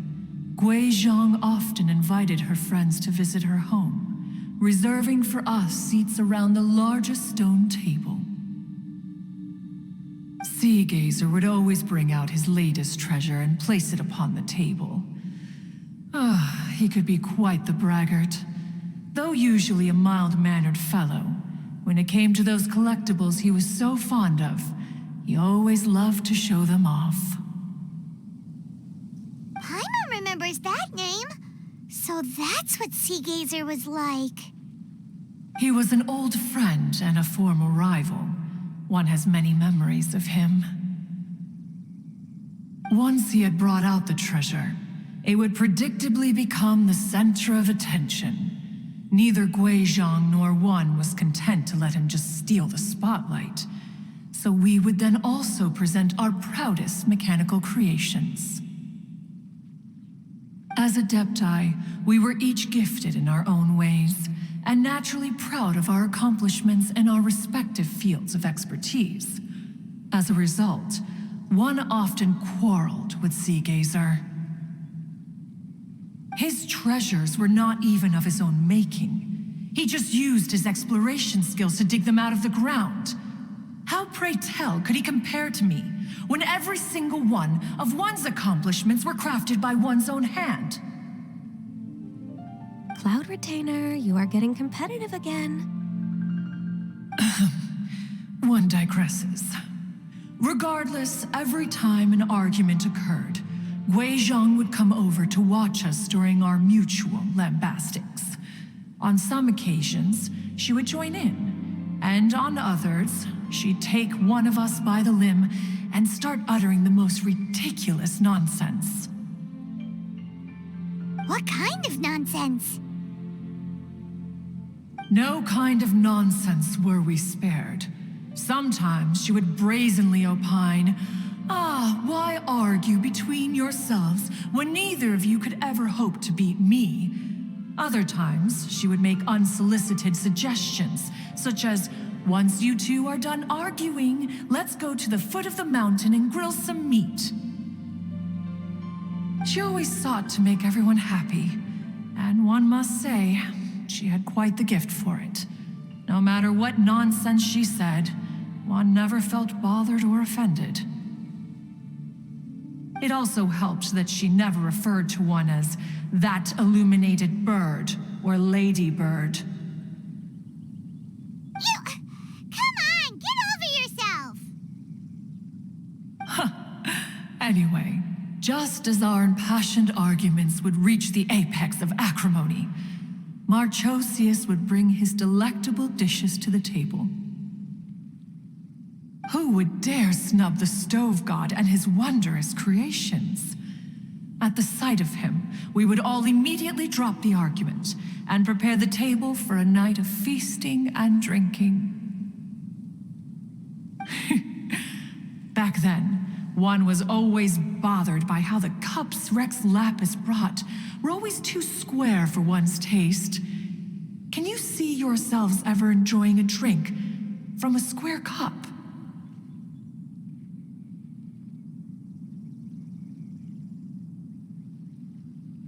Precisely. So, as you can see, even one as great as Rex Lapis was not immune to making the occasional blunder. Even one could never find fault with Marchosius's cooking. As we ate, Guizhong would continue to find topics for conversation, filling the table with humor and laughter. Each of those old fossils had their character flaws and points of obstinacy. So why was it that whenever we dined together, we always had a marvelous time? We would drink together from a spot high in the mountains until the moon set and the sun rose, and only then would the banquet finally come to an end. Streetwood Rambler would often remain to admire the flowers with Guizhong before returning to her own abode. The glaze lilies were far more abundant back then. Entire fields of them would appear to the eye as a veritable sea of flowers. Streetward Rambler? That would be Ping. You probably know her as Madam Ping. Oh, okay. Wait, this is a lovely story and everything, but didn't we come here to find that Adeptus from Mr. Dvorak's story? Or are you saying that it was Guizhong? Didn't she, already, Alas, long has one avoided this place for precisely that reason. The sights here are a reminder of a time long gone, and evoke much sorrow. One should have guessed that you would disrupt one's poignant moment of mourning with your incessant questioning. No matter, one will share the whole story with you now. In times gone by, one quarreled oft with Guizhong concerning mechanical principles. We each had our ideals, and neither would yield. Under the pretext of a social gathering, one invited the impartial Rex Lapis to judge the quality of our creations. But Rex Lapis declared that Guizhong's obscuro vulpus mechanism was superior. Though one was too proud to acknowledge it, in one's heart, one knew that Guizhong was indeed the superior talent in the mechanical arts. As for the story between Guizhong and Streetward Rambler, that begins with a certain bell. In Guizhong's opinion, while mechanisms were no substitute for human composers, they were yet capable of producing simple but fine melodies. But Streetward Rambler believed music to be an expression of the soul, an emotional enterprise that could never hope to be replicated by machinery. They argued endlessly until one asked Rex Lapis to intercede. He confiscated the bell and designated it for ceremonial use. Thereafter, one would often find them convening in the mountains, discussing music, mechanics, and all the affairs of the mortal world. But these good times were not to last. War broke out between the gods, and soon engulfed the Guili plains. Guizhong was overpowered by the enemy, and fell in battle. When Streetwood Rambler and I arrived at the scene at long last, all that remained among the ruins was her lifeless body. After this, at Streetwood Rambler's request, Rex Lapis granted her the cleansing bell for safekeeping. To honor our friend's memory, one made a few finishing touches to her ballistic device. Many lantern rites have passed since then. Many greetings and goodbyes. Upon what do you gaze? The Guili Plains? No. It's everything.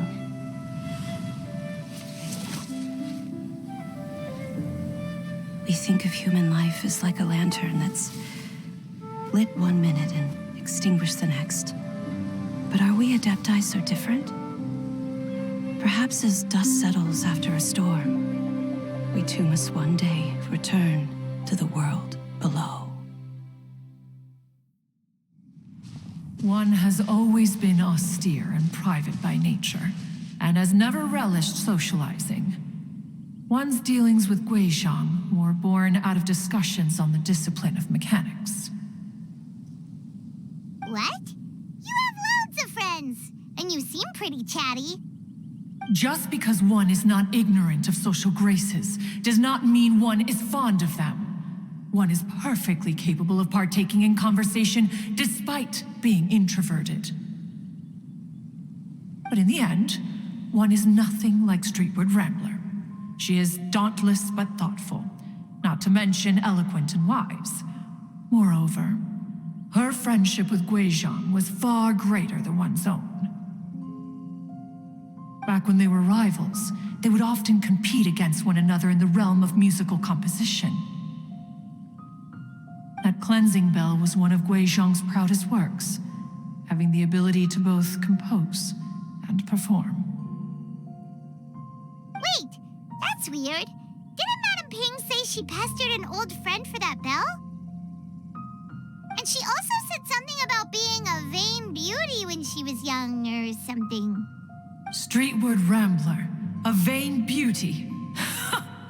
My foot. That bell has a sad history. Clearly, she refrained from sharing with you the truth of its origins, since the right time had not yet come. As for her old friend, who else could it be? As soon as Streetwood Rambler heard that a certain Zhang Li wished to borrow the bell, she realized that the man was none other than Rex Lapis, and that he had made an enormous decision. After all, we all have known each other for several millennia. Some things between us are implicitly understood. Whoa! So they were talking in secret code? Oh, Paimon did not see that one coming. Enough of your intrusions. Where was one up to? Ah, yes. One remembers now. The cleansing bell is powered by a mechanical art and can be used to great effect as an accompanying instrument. After the passing of its creator, it was used on numerous occasions during rites of parting. But Streetwood Rambler did not acquire it from Rex Lapis for the purpose of producing further funerary tunes. No.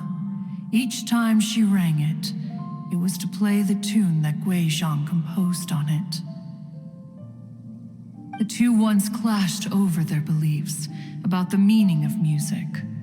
Who would have thought that with Guizhong's passing and Streetwood Rambler's mourning, two tunes composed in discord would eventually become one harmonious composition?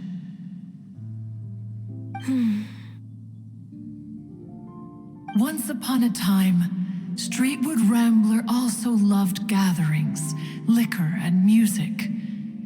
But after Guizhong passed, she preferred her own company. She could often be found sitting alone at a mountain summit, contemplating and reminiscing with her zither. The music would go from mournful to soothing to impassioned. Many years passed before she finally composed a melody to her satisfaction. In celebration, she played the tune to the clouds. Regrettably, one has only ever heard her play that tune once. Which brings one back to the matter you've been investigating. Perhaps it was during that performance that the ancestor of your Fontaine friend fell into the water and was saved by Streetwood Rambler. But if she was so happy with the melody, why would she only play it once? One was also greatly perplexed by this.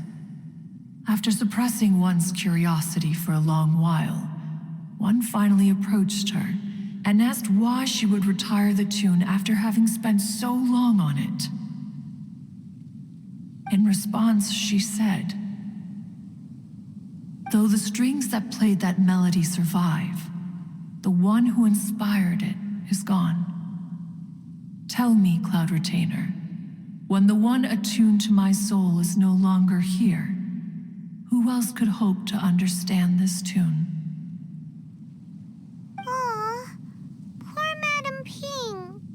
I just remember being taken care of by you when I was young. Once the Archon War came to an end, I stayed behind in Liyue Harbor to honor my contract. Although I met Guizhong a few times, I never knew anything of this particular story. Guizhong was quite the visionary, but tragically passed before her time.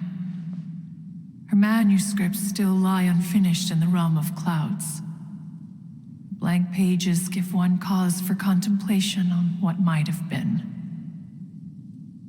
Had you not decided to search for that mystery Adeptus, perhaps these stories, too, would have been lost to the sands of time.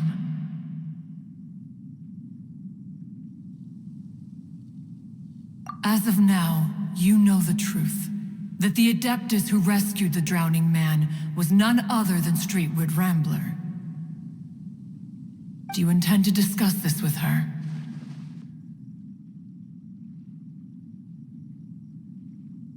Do you mean Ping might find the topic too distressing? Precisely. The passing of our old friend is a heavy topic that both of us are usually careful to avoid. If I may be so bold, Cloud Retainer, could it be that this is just your own personal opinion? Oh? How so? I've been in Liyue Harbor for quite a long time now, and I've witnessed many farewells along the way, so I too am well acquainted with the pain of the passing of a loved one. But this doesn't bring the city or its people to a standstill. They have to keep moving forward. Someone as perceptive and wise as Ping will surely have come to understand and embrace this. Though these immortal mountains have lost an Adeptus, the harbor of mortals has gained a wise elder. No loss can ever be undone, but there is always much that can still be gained. Ping has helped countless people, and will guide many others in the years to come, and all to whom she extends a helping hand become her friends. People she can admire flowers and discuss music with. Though it is heartbreaking to lose a kindred spirit, life goes on, because there are new friends waiting for you further down the road.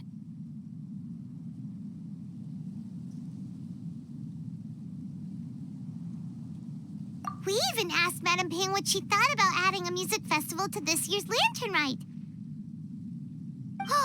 When we get back, why don't we just ask her if she'd like to perform? Maybe we can even get her up on stage. You youngsters and your imaginations. Why don't you come with us? It's been a long time since you last spoke with Ping. And Liyue Harbor is always decorated so beautifully during the festival period. Is not every lantern rite the same in this regard? Were there ever anything new to discuss? One in pink could mean any day of the year. I disagree. Each new day and each new year is different from those that have come before. How long will you simply let them pass you by?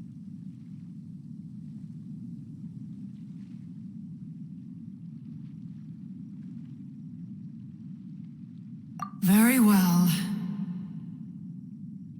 Then one will be off. If the other old fossils have sneaked away into the city to amuse themselves, one shall soon find out. All right. We should be getting back to the harbor as well. We don't want to keep her waiting. Once the Guili Assembly, now the Guili Plains. Say, if we planted flowers there and cared for them carefully enough, do you think that one day we'd be able to recreate the sea of glaze lilies? Allow one to take back one's praise from a moment prior.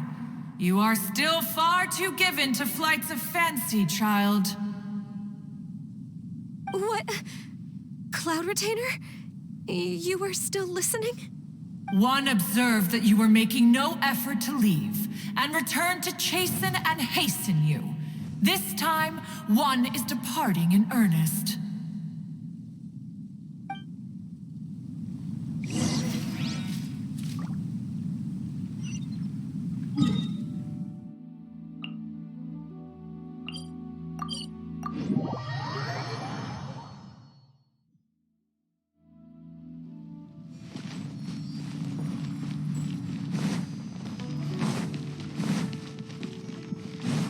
Go, Barbara, go!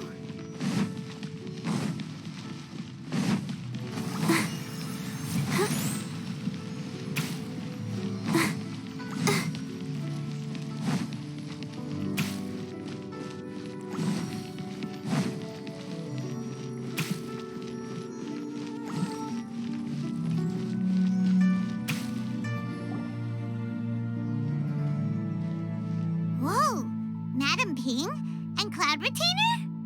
It appears you made haste after all. One arrived but moments before you. Oh, bless my soul. To what do I owe the honor? How nice of you all to come and visit me. Miss Illuminated Bird, haven't you said anything yet? Said what, precisely? And why should one be tasked with saying it? 'Cause you're the one who's known Madam Ping the longest. Street word. Or rather, presumably, you would prefer to be addressed as Ping? Oh, Cloud Retainer, you are uncommonly polite today. One,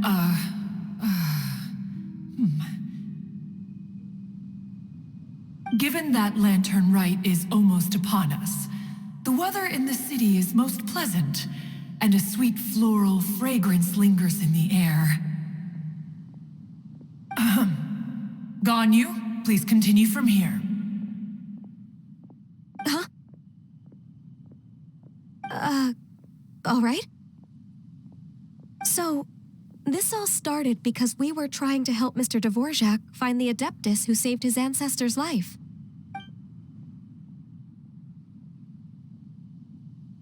Cloud Retainer informed us that the one who played that melody and rescued the drowning man was none other than yourself. Let me think. Yes, I do believe I recall that encounter. What a long time ago that was. I'm surprised that you still remember it.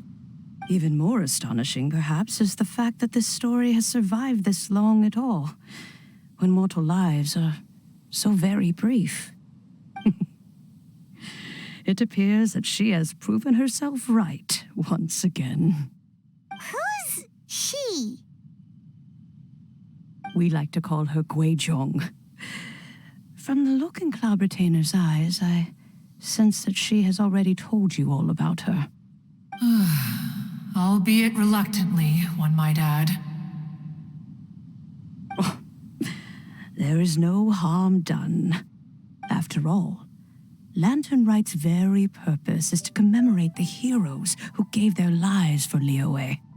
Although Guizhong did not live to see the splendid sights of today, she was as much a hero as any other. So how has she proven herself right again exactly? Once upon a time, she said to me that humans were a weak form of life that she wished to protect with her wisdom. But as she interacted more and more with them, her opinions on them began to change. She marveled at the beautiful complexity of their spirits, the sheer splendor of all they could accomplish through their hard work and intelligence. She told us that to underestimate human potential would be to make a grave mistake.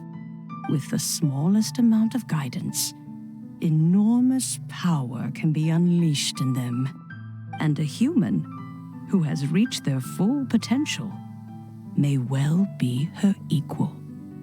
Someone who could have as much to teach an Adeptus as to learn from them. She always had a way with words. That her mechanical accomplishments were judged superior to one's own was, one suspects, in large part due to her sheer eloquence. Speaking of mechanics, Cloud Retainer, do you still remember that potted plant mechanism? The one that the two of you gave me as a gift?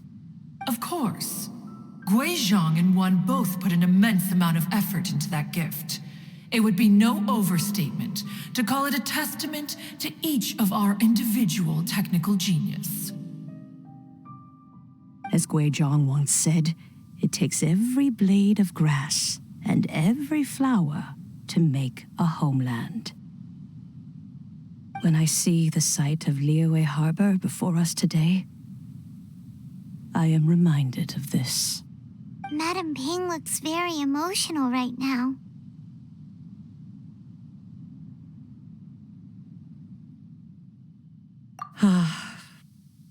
Of all of us, it was Guizhong who was the fondest of these grand and exciting occasions.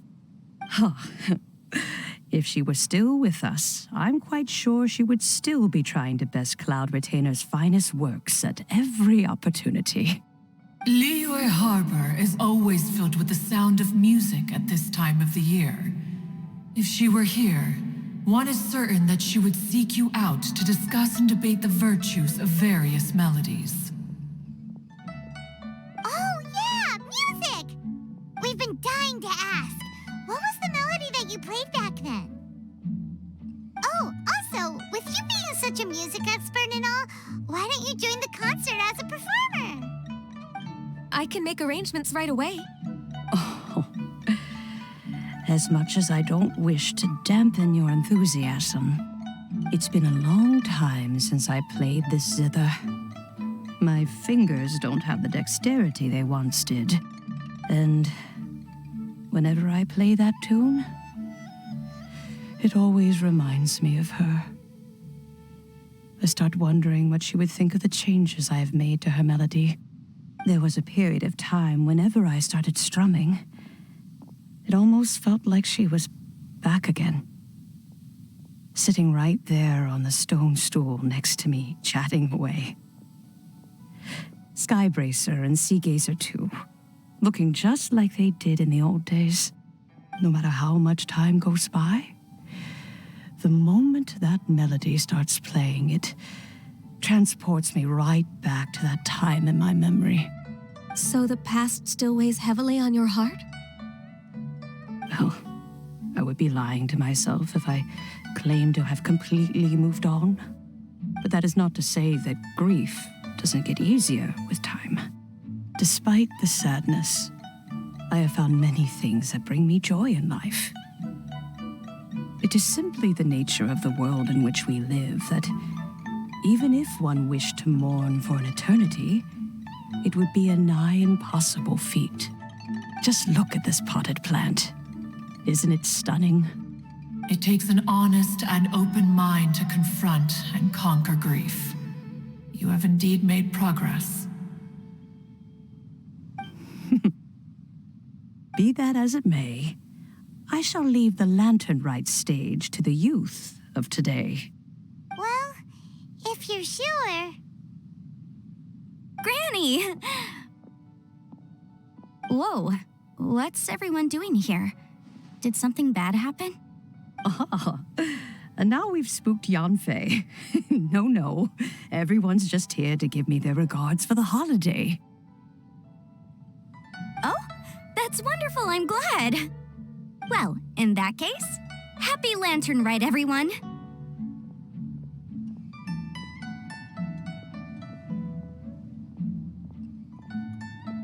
Happy Lantern Rite. Oh, I just remembered that I have some, work to do at Yue High Pavilion that I need to discuss with Yanfei. I haven't been able to find a chance until now. I will leave Mr. Dvorak in your capable hands. Cloud Retainer, Ping, we will be off for now. Huh? Does it have to be right now? Which case is this again? Hey, Ganyu! It seems Ganyu still has much to learn when it comes to the art of deception. What a pity. She has learned nothing of one's ability to carry a conversation. Since it's been so long, Cloud Retainer, why don't you stay? I'll make a cup of tea and we can chat a while. Gladly. This was one's intention as well. When you next see the Fontaine musician, please give him my regards. I'd like to wish him the very best with the concert. You got it, Madam Ping. Thank you all. I think you've listened to enough of my nattering for one day.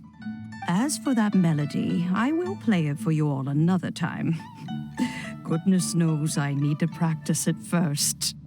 Wow, that'd be great! We'll look forward to it.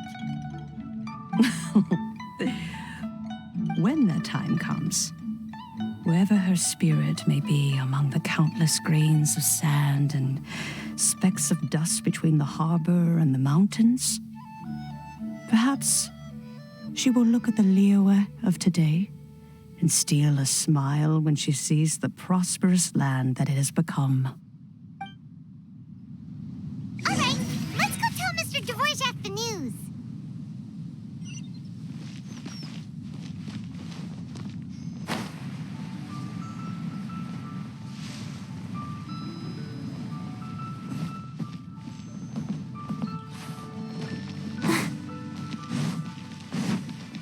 Go, Barbara, go!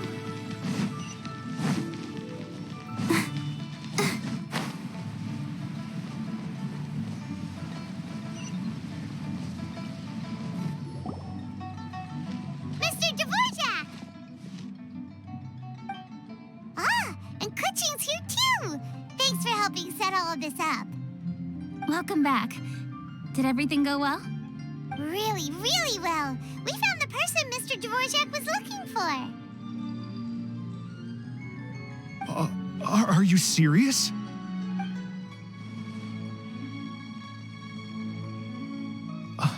I see. So the melody my ancestor heard was an adeptus remembering her late friend? That certainly explains why it was such a powerful and poignant tune. Huh. That's a really interesting first reaction. Guess that comes with having a musical mind.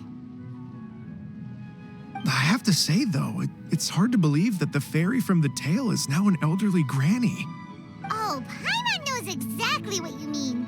Normally, Adepti don't age at all. But Streetward Rambler, or Madam Ping as we know her, probably only became old because it's what she wanted for herself. Madam Ping possesses vast knowledge and great wisdom. Whatever physical form she may decide to take, her mind and wits are as sharp as they come. Yep, Kuching summed it up perfectly. That's exactly what Paimon was trying to say. I think... yes. I must thank her in person. That can wait until after the concert, though. For now, I need to devote all my emotional energy to the performance.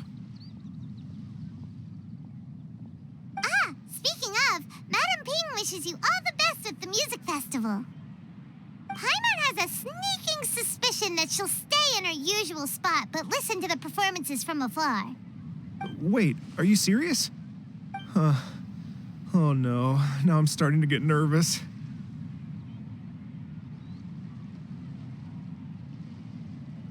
Okay, all right. Nope, another rehearsal is in order. Please excuse me, everyone.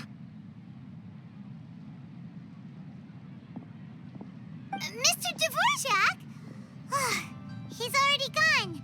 Paimon wasn't even finished telling him everything. Before we set off on our search with Ganyu, he asked us about what music means to people. After our recent adventure, Paimon thinks we have a lot more to say about that now. Please, share your insights with me. Well, we found out that music can be used for good, but also for bad. It can make people happy and moved, but it can also be sad and bittersweet. And music is like a kind of memory written in people's hearts. It can put you in touch with feelings from a totally different time and place. It sounds like you had an eventful trip.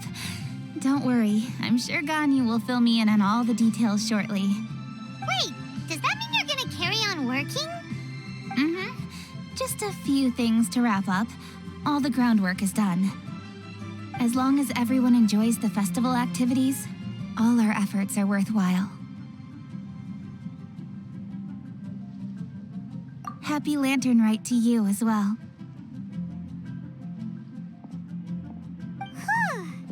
That should be everything taken care of, right? Oh, no, wait.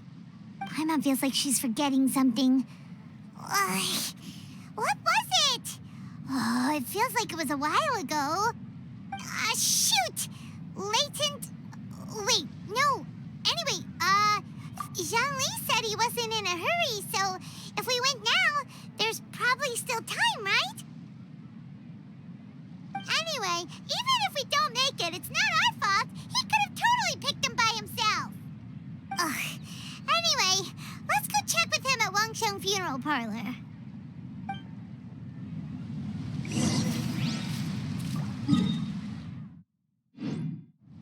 Huh? Go, Barbara, go!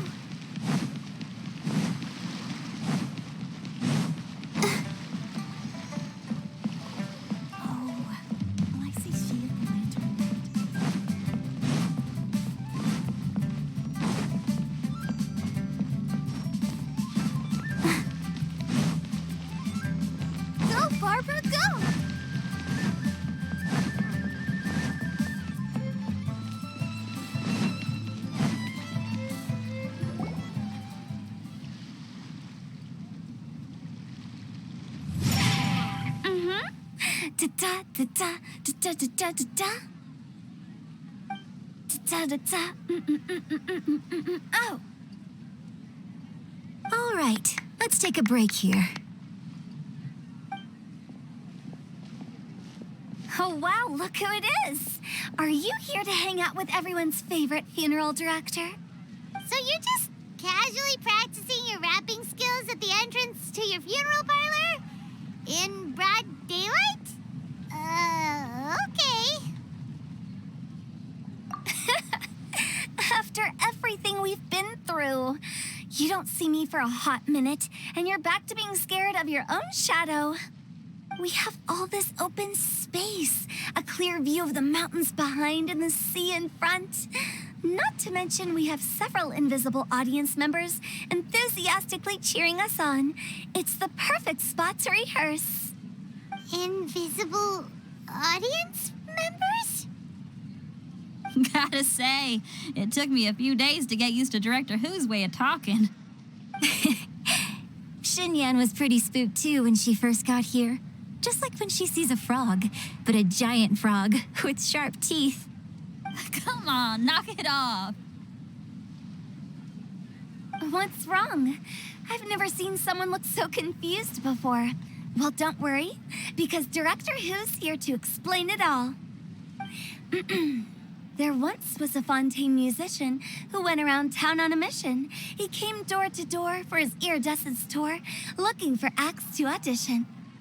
With my words, Shinyan's chords, and Yunjin as our mentor,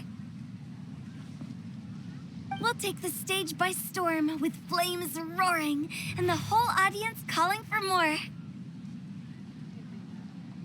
For sure! The whole dance floor will be yelling encore! Encore! Oh, now Paimon's rhyming along. But when you say flames roaring, are you sure this will be safe? No, don't you worry about that. I'm pretty experienced on the stage, and I've already informed the Yuhong of all the pyrotechnics we're planning on using. Huh. Guess we'll just have to trust Xinyan on this one. Oh, Zhongli. He took one of those fancy meal boxes and set off for the mountains. Said he wanted to pay a visit to some old friends. It's a real pity that he couldn't be around for this.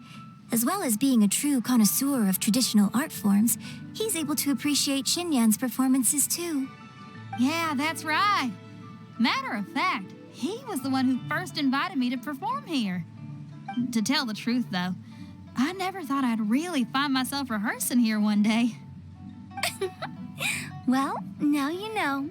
The Wangsheng Funeral Parlor is a great location. All of you are always welcome to come and hang out here, especially if you're in the mood to try something new. I can speak to that. Hu Tao is always full of fun surprises. And jump scares. Actually, Xinyan, I have some lyric ideas for your part. Do you want to go through them together? Oh, sure thing. I'm all ears. Oh, Traveler and Paimon, I believe Zhongli was heading to Mount Hulao, so make sure you're hiking up the right hill. When you see Zhongli, please pass on this message to him. It's up to him whether he wants to support us at the performance tonight, but I expect him to make time for the upcoming banquet we're planning. No excuses. You should join us too. It'll be a riot.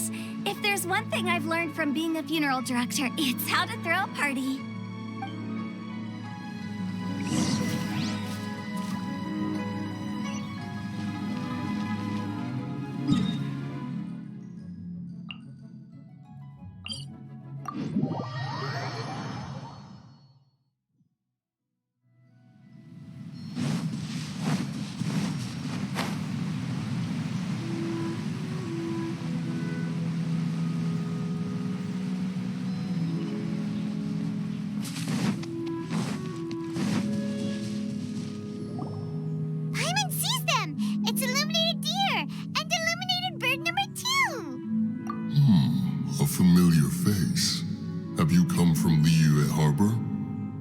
Is the city nowadays?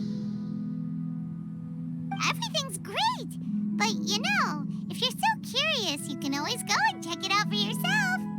In fact, Mooncarver has been taking many walks on Mount Tianheng in recent times. I believe the sights of the city are quite familiar to him. Zhongli, here you are. We've brought the bamboo shoots you wanted. Impeccable timing.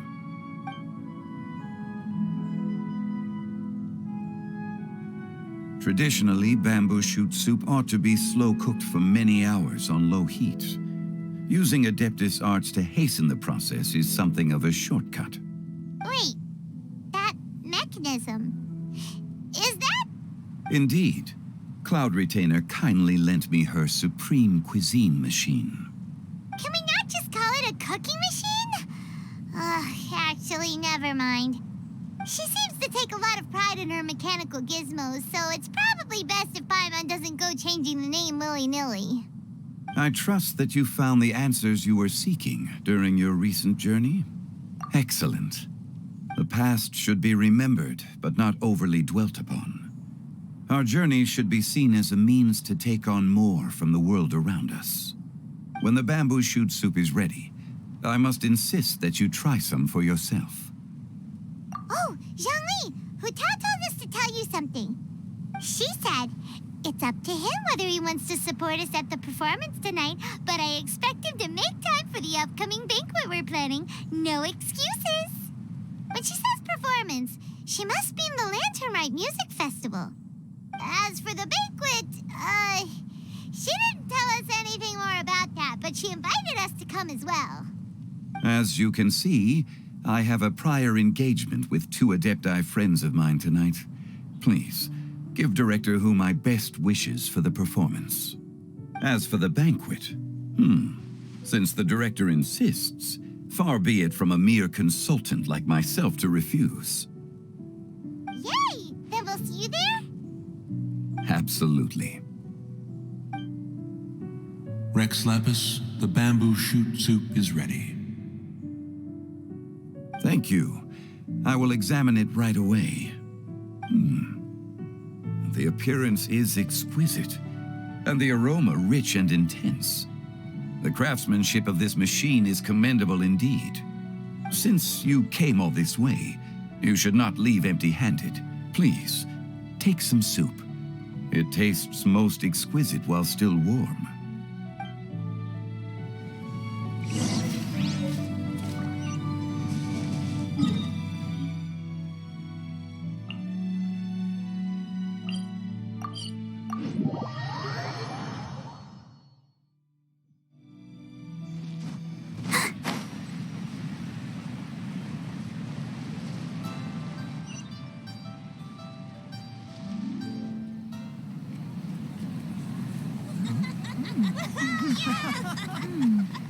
I'm honored to be here on the Iridescence Tour stage.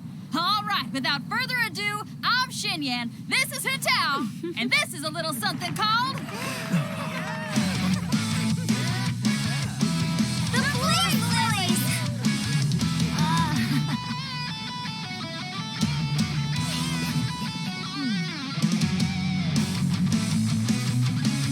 I'm up here blazing trails through the midnight sky, lighting up the world below. And when the crowds all hear my voice, they'll meet the spirit of rock and roll. Let's go! Hey, you butterfly, you too buzzing by, guiding your way to the afterlife, opening the path without a fright. Oh, I'll light the fire, watch it blaze across the universe. I'll spit my rhymes, watch your step, or you'll get burned. Hey, woo!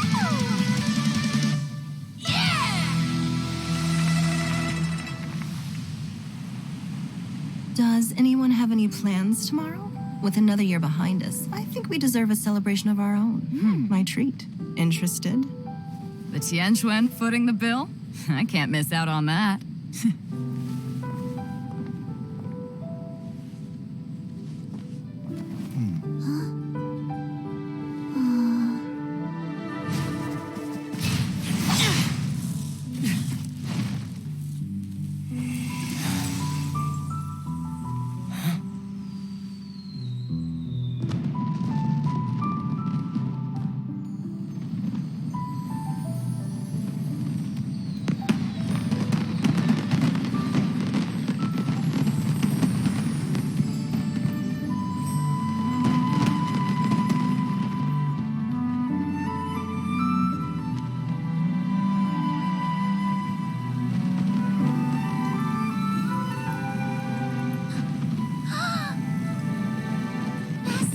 Master, listen!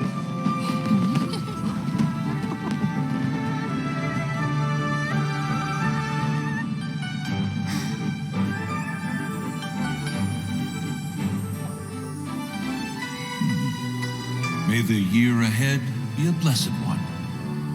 I believe it shall be.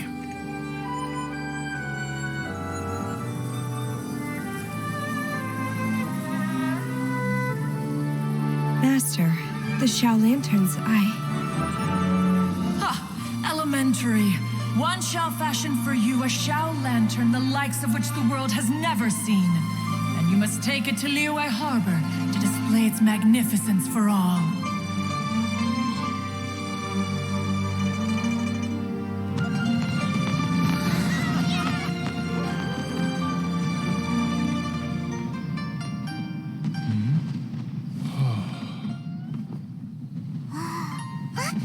Listen! That must be Madame Ping!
super hard. We should be too.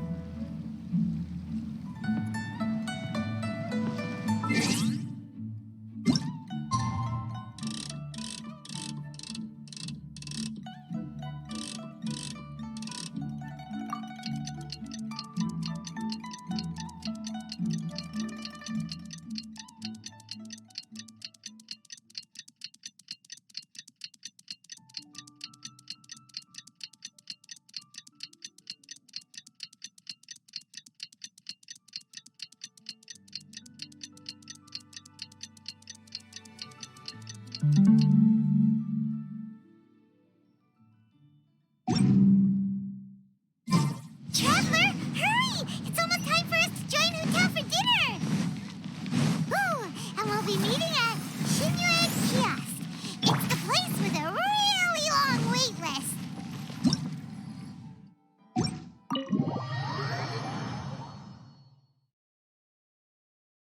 As expected of the parlor direct. Oh, so that's how it is. Thanks for the suggestions, Mr. Zhongli. I have them all noted down. I've long heard that your knowledge encompasses all things old and new, Mr. Zhongli, but I never knew that you were well versed in the art of cooking, too. It is truly an honor to make your acquaintance. No need for formalities. I too feel humbled to be in the company of such talented young people. There are many things I could learn from you. Oh, you flatter us. If it's possible, may I trouble you to provide a few words of guidance for my practices in exorcism? Exorcism? I can't say I'm an expert in the field, but if you don't mind, we could start by discussing... Whoa, there's so many people here. All we knew was that Hotel invited Zhongli over. Paimon never thought we'd be meeting so many old friends. Happy Lantern Ride, everyone! Likewise. Please take a seat.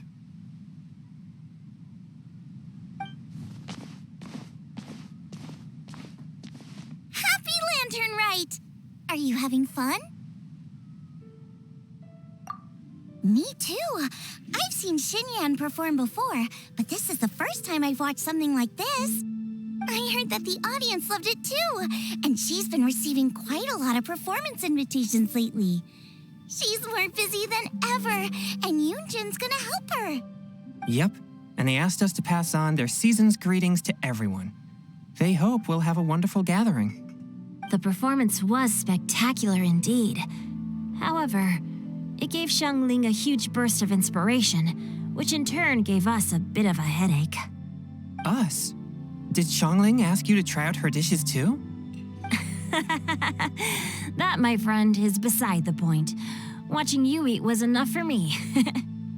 Come to think of it, I probably shouldn't have burdened Chongyun with eating my share too. Hold on, Xiangling came up with a new recipe? Let Paimon try! See? Someone here knows how to encourage people. Thanks, Paimon. Oh, and I have to thank Mr. Zhongli, too. He gave me lots of useful pointers that really drove it home for me. Oh, so that's what you were talking about before we arrived. Yes. Since we'll be dining together, the topic of our conversation naturally revolved around cooking. Xiangling's ideas are truly unconventional. Her choices in both ingredients and spices are comparable to a melody dancing on the tongue. My suggestions were nothing more than the icing on the cake. Oh, the two of you always deliver. Now I'm getting embarrassed. Anyway, I'll get everyone to have a taste after I've adjusted the recipe based on Mr. Zhongli's advice. That sounds like it might become a little safer to eat. How about I sample the dishes next time? Speaking of eating, Paimon feels like we're missing someone. Oh, Huta was the one who invited us, but she's not here. And where's Guoba? Oh, Guoba volunteered to help Dad at the restaurant. You know, lots of people come over to eat during Lantern Rite. Without Guoba helping out, I probably wouldn't have had the time to accept Hu Tao's invitation. As for Hu Tao... The director went to collect a guest. She asked me to stay here and host you for the time being. Seems like it's almost time. Huh? Huta went to fetch someone in person? Oh, that must mean they are super important. Could it be Kuching? Ningguang? Or Captain Beto? She didn't clarify. And as her subordinate, I couldn't just pry into the details, could I? Ta-da! We're here! Oh, we're not late to the party, right? Right? Good thing the Conqueror of Demons and I are both as swift as the wind. And whoosh, we made it just in time.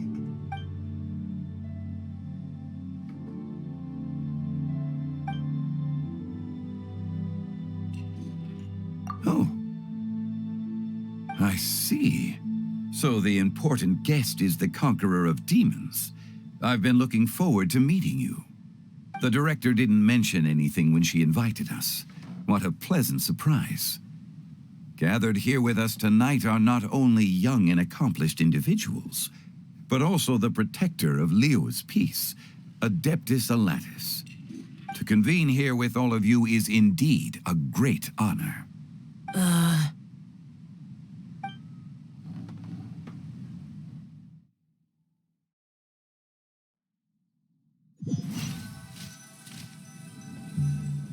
It's almost lantern right. Yet you took all the trouble coming here. The director has a way of making it difficult to decline. Rex Lapis, may I ask what troubles you? The director asked me to buy sesame oil in preparation for the celebrations. Huh. Then why would you come all the way to Wangshu Inn? I had a pleasant chat with Chef Yen Chao and received some spices from him. And, see? Here's some matsutake and a portion of ham. What about the sesame oil? It's a shame. I couldn't find the kind the director was looking for.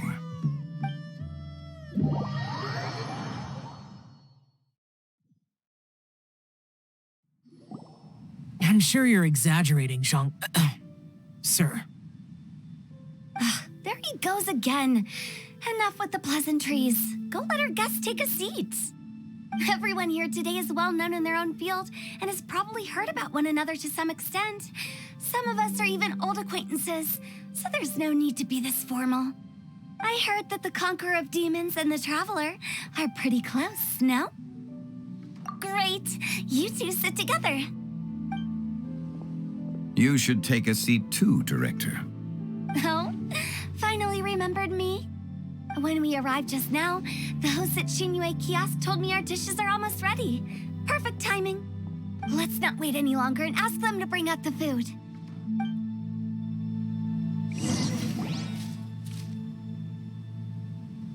Paimon would have never guessed the person who Tao went to fetch was Xiao. Oh, that's also the first I've heard of the Traveler and Paimon being friends with the Conqueror of Demons. You know Xiao Chu? Knowing is a bit of an overstatement. I've always looked up to him. You might not know this, Paimon, but we exorcists have worked in close collaboration with the Conqueror of Demons for many generations, dispelling evil together, both in the open and from the shadows. Hard to imagine that thanks to Hu Tao, I've finally gotten the chance to meet him. Conqueror of Demons, I'm honored to make your acquaintance. Likewise. It is a great honor indeed to have a chance to meet the legendary Conqueror of Demons. Changyun has brought that name up quite a few times in the past. I remember you mentioning wanting him to understand the importance of exorcists. Ahem. We know each other too. He helped try my dishes during the Masterful Chef's cook-off. I didn't think we'd have the chance to meet again. Happy Lantern Rite. No anecdote, however, compares to meeting you in person. I'm Xingqiu, Shangling and Changyun's friend. The pleasure is all mine. Whoa, everyone's getting all formal and polite all of a sudden. Paimon doesn't know what she should say anymore. Xiao, mighty conqueror of demons. Please accept Paimon's greetings too. Belated Happy Lantern Rite. Paimon tried very hard to look for a fancy word, okay? Don't be too harsh on Paimon! There's no need to be so polite. You're right. This was meant to be a nice little get-together between friends after all. Too much formality kills the atmosphere. I didn't plan this gathering only for everyone to walk on eggshells. Hiya. What's your true intention, then? A little get-together between friends, sipping the finest tea and watching lanterns float into the sky, bidding farewell to the past and embracing the present with joy. And that is something our consultant would say. I think it deserves a standing ovation. Indeed. Exceptional acting skills, Director. As for me, I'm just here to have fun and treat everyone to something good. We all worked really hard this year, whether traveling or guiding, cooking, helping with the family business, exorcising evil spirits, or conquering demons. And of course, our consultant, who's been helping out at the parlor every now and then. Everyone has done some pretty amazing things. As the one who brought everyone together, it goes without saying that I'm the one most deserving of praise. Huh? Sounds kind of self-important, but Paimon thinks it's pretty amazing that she managed to talk Xiao into coming. He rarely ever enters Liyue Harbor after all. It wasn't as complicated as you think.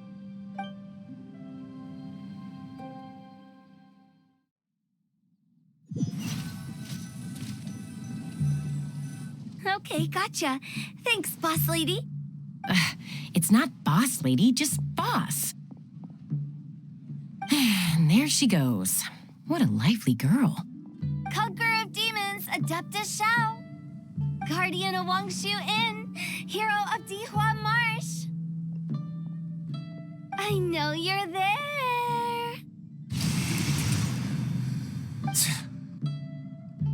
Quiet. Do not disturb the peace. Sorry, but you wouldn't show up if I didn't yell your name, would you? I know you. You're the 77th director of Wangsheng Funeral Parlor. Is there something you need?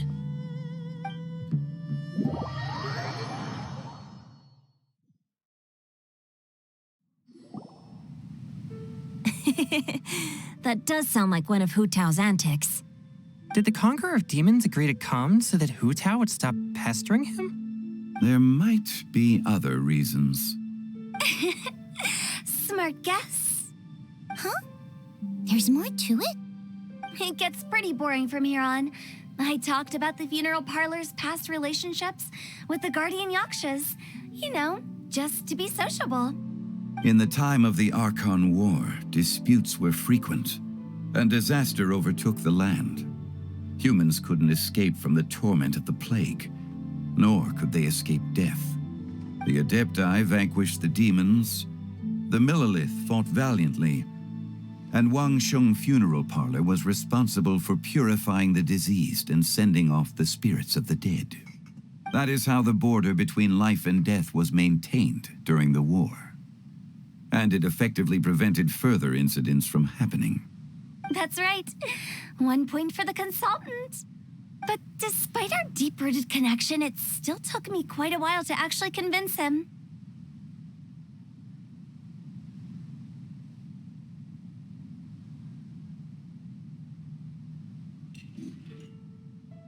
You know him pretty well, huh? This matter is out of my control, so I need to be cautious. True, but I've kept that in mind too. That's why everyone here today is in one way or another acquainted with elemental power. Besides, it'll only be for a short while as we dine together. There won't be any lasting consequences. But I didn't expect there to be so many people. There's no need to worry, Conqueror of Demons. We're not feeling anything unusual so far. Our young exorcist over here is protected by his pure yang energy, so he's probably the most resilient. That's not the same. And did you just toss your carrots into my bowl? Hey, don't look away. Huh? What? I'm siding with Chongyun. I saw that too. You're lucky Guoba isn't here today. He hates seeing people being picky with their food. If he'd seen that, he'd definitely make you eat all your carrots. Huh? Guoba would do that? Is he that uncompromising? But now that I think of it, Xianglin told me that Guoba used to be the stove god. It sounds like you've heard the rumors.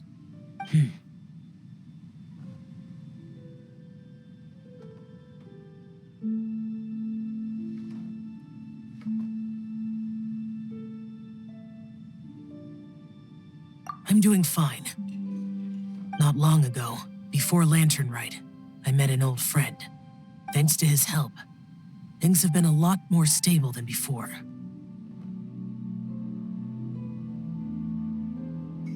Right! Wait, what?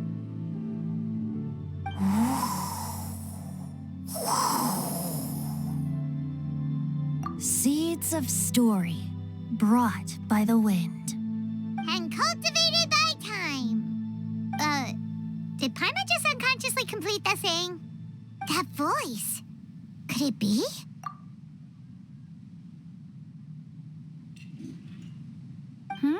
If I'm not mistaken, there's someone knocking at the door. Don't just sit there, Zhongli. Go welcome our guest in. No such need. I'm coming in.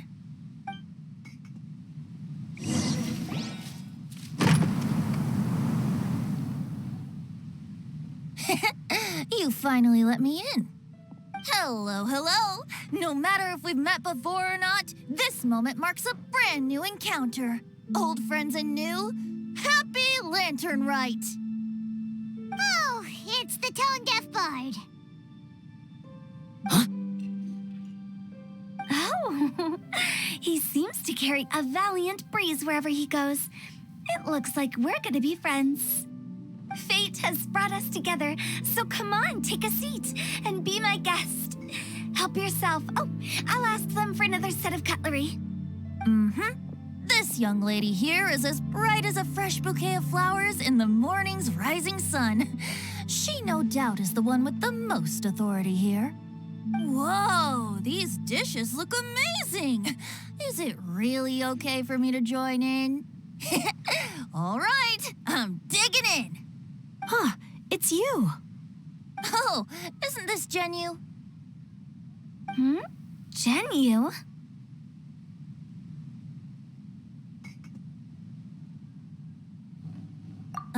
Yep. Now that I've taken a closer look, you're a fan of Genyu's works, aren't you? I met Xingqiu at a light novel convention. How I wish we'd met sooner. I never expected that there'd be another person in this world who could interpret Genyu's new novel as thoroughly as I could. Venti, you're being too humble. Considering your poetic talent, your fundamentals are way more impressive. Could this new guest be Master Xingqiu's friend? Yes. Monsters become more active than usual as we get closer to Lantern Rite. I was patrolling Dihua Marsh a few days ago when I happened to run into this... You've already forgotten? I'm a bard, remember? And bards go around singing wherever they like. Oh, right. And this bard was performing in Dihua Marsh. It was a moving melody, and it made me feel relaxed and at ease. I couldn't help but stay and listen. Thank you for your patronage. I understand now, too. I'm Zhongli, currently working at the Wangsheng Funeral Parlor. It's a pleasure to meet you, new friend. And I'm his boss. Oh, and if there's anything unsatisfactory, let me know anytime. That's very considerate of you. Oh? No wonder. Only a boss as savvy and reliable as you would be able to hire such an impressive consultant. Oh, you're too nice, Venti. Not to brag, but our consultant truly is impressive. His knowledge extends across the stars and the land, and there's nothing throughout history that he doesn't know. From the sophisticated way he speaks, it's hard not to suspect that he could very well be an adeptus in disguise.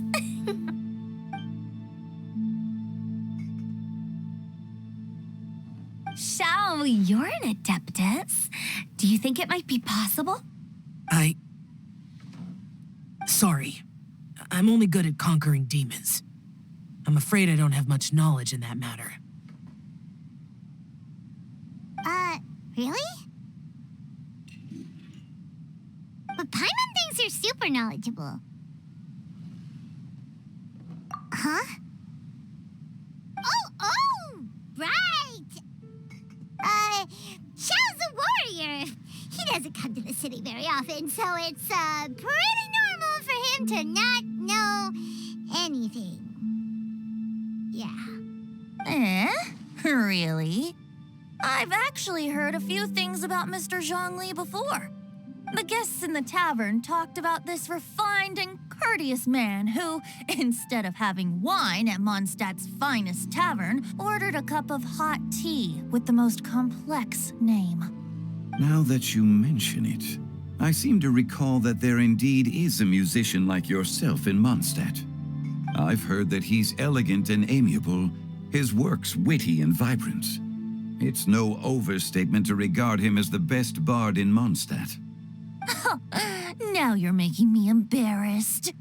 I would say that Mondstadt's poetry is a little run-of-the-mill sometimes. There's one I heard a while back that went, "The old house is renewed, welcoming the spring breeze, awakening old memories." The meaning's there, but the word choices are unimaginative, and there's a distinct lack of literary flair. I think so too. The composition needs a little jazzing up.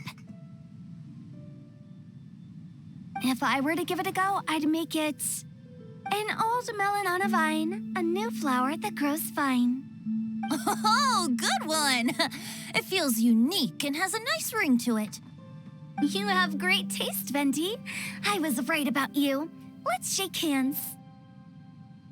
Of course, of course.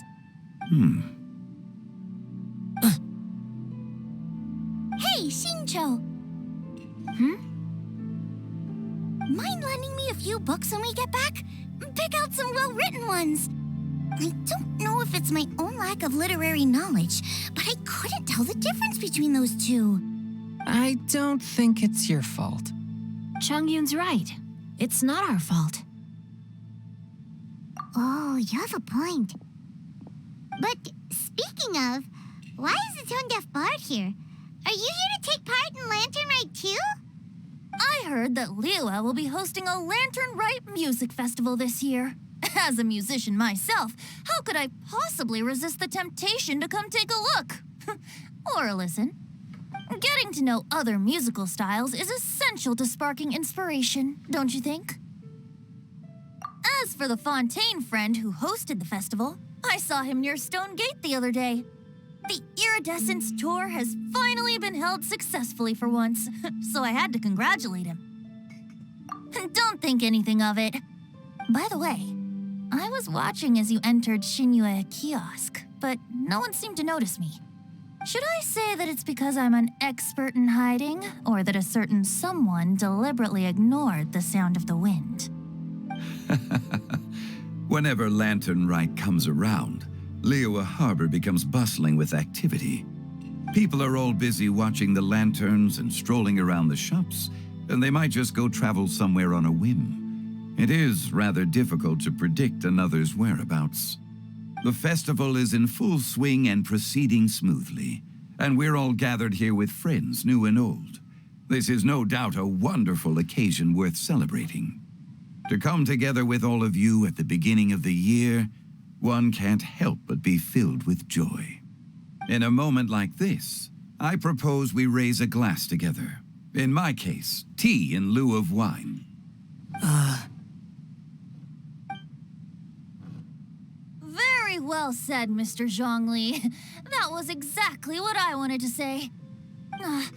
Now I'm getting a little self-conscious. I didn't cause you too much trouble barging in like that, did I? We usually drink wine during occasions like this over in Mondstadt, but since Mr. Zhang Li insists on drinking tea, I'll give a toast with tea too. Everyone, thanks for the treat. You're welcome. As the host of this gathering, I hope everyone enjoys the food and drinks. May this year be better than the last. Considering that everyone may have other matters to attend to later, sticking to tea seems like a good idea. All of a sudden, they started proposing toasts. Should we? What's with the urgency? Sure. Have you two finished eating? It's always nice to have a breath of fresh air after a meal. Helps with digestion. Paimon will come too. Yeah? Okay then. Don't forget to come back.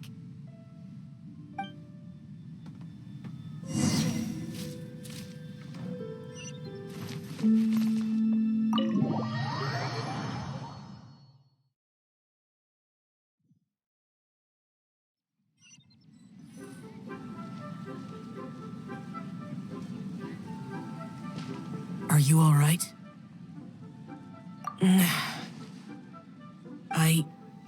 It's hard to describe. It's not that. There were those among the Adepti who loved gatherings and idle chit-chat. Sometimes they would call up a few others for a drink. Even I got dragged along to their gatherings many times. The Adepti all have their specialties, making most of them proud and arrogant. Everything they say is straight from the heart. It never gets too complicated. But this time...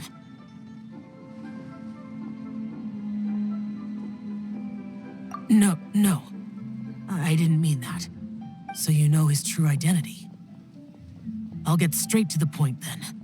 The Animo Archon is a free spirit, and his temperament is as carefree as the music he plays on the flute.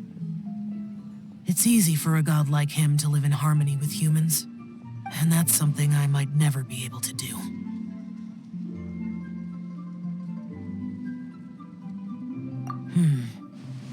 That does sound like something you would say. No matter. I know my circumstances. Whenever I think of the ordinary conversations I've had with you, it feels strangely novel. Yes. The parlor director went out of her way with the invitation, so it was difficult to turn her down. I had made mental preparations before agreeing to come. She told me that all the guests today would be acquainted with elemental power, and I knew that you would be here. But I didn't expect the other guests to be...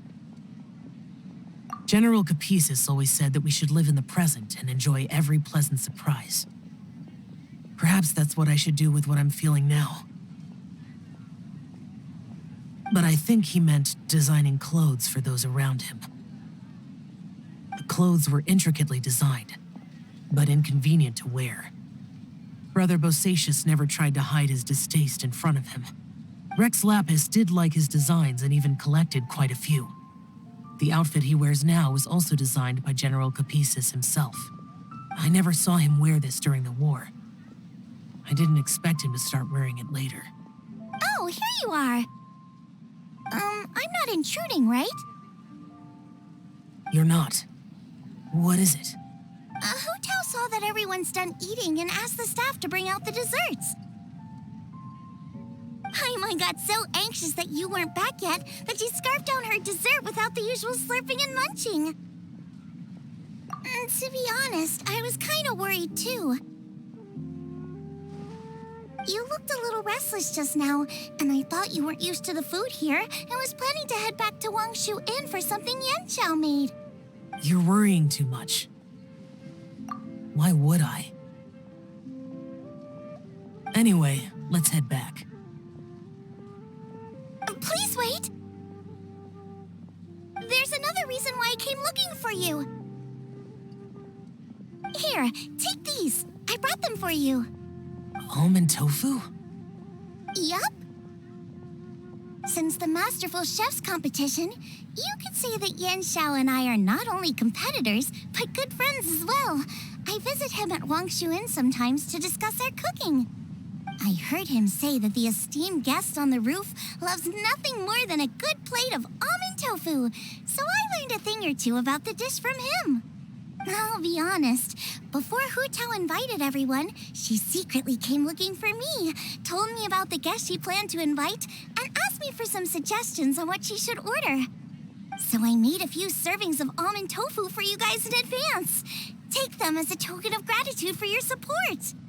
When I told Guoba that I was making these for you, he started eagerly running around the kitchen and helping a lot too.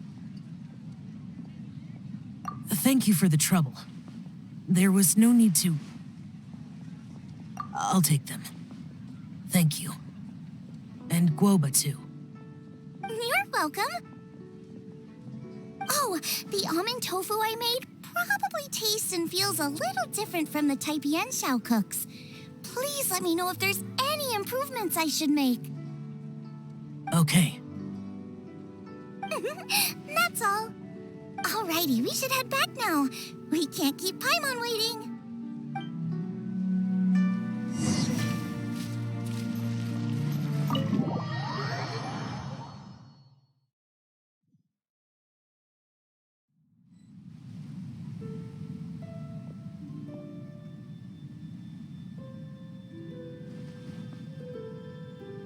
You're finally done whispering secrets to each other?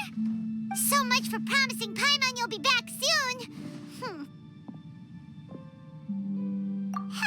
How could you say that to Paimon? In that case, besides having no sense of time, Paimon will let you know what having no sense of fullness looks like. Your dessert is all Paimon's. Sorry to keep everyone waiting. No worries, we're all just chatting here. There's no serious business to take care of. Whether we're chatting outside or inside, it's all the same. Paimon's too busy eating to talk to you. But even though we're all well acquainted by now, I think this festive gathering deserves something ceremonious. Oh? Is this some local custom? Nope. This is something I made up so that good luck will be on our side, that's all. Spontaneity is the best choice to make here. Let's use this incense burner on the table. It's been lit for so long now that the incense is running out. I'll leave refilling and lighting the incense to the most distinguished guest among us all. Lighting the incense will signify continuous growth and prosperity in all our endeavors in the new year. I see. Perfect symbolism, as expected of Hu Tao. And speaking of the most distinguished guest here today, I'm sure we all agree that it's Mr. Zhongli. I'm not very familiar with the details of his past deeds, but chatting with him has been a real eye-opener, even for a bard who has traveled all across the world. If knowledge were a form of power, one could even say that you're a wielder of unlimited strength. But when it comes to having a way with words, the notable bard is certainly one cut above the rest. I just happen to have a good memory. It is such an unexceptional skill, yet you made it sound like an unparalleled talent. I am truly impressed. Since we all get to nominate someone...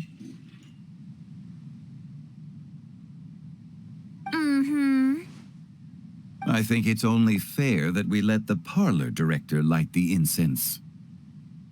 Huh? That won't do. Don't flatter me just because I'm your boss. We are looking for the most distinguished guest here. As the host, I shouldn't be involved in this discussion at all. Now that we've enjoyed this table full of delicacies, how about we let our one and only chef here do the honors?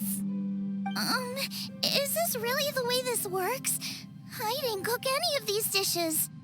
It's not a big deal. Just look at her. Xiangling, the disciple of an adeptus, the stove god's best companion, the winner of the Masterful Chef's competition. the only heir of the famous One Mean restaurant. A good old friend of mine. There's no better choice. Why does Paimon feel like we're back at square one again? Please stop! You're making me embarrassed. If we're looking for a distinguished guest, surely the second son of the Feiyun Commerce Guild counts. It's one of the largest commerce guilds in Liyue Harbor. Huh? Don't get me involved in this. Ooh, not a bad choice. With the Commerce Guild's young master lighting the incense, we're all sure to make a huge sum of mora in the new year. That's not how it works. Making a fortune is indeed a fine wish, but it's of lesser importance than good health and happiness. Which means we should choose Chongyun, the skilled exorcist who keeps everyone's home safe from evil spirits. Huh? Now you're nominating me? I can't be the one when we have the Conqueror of Demons right here. Adeptus Xiao has the most seniority among everyone here today. We should... I refuse. I am most certainly not the most distinguished guest here.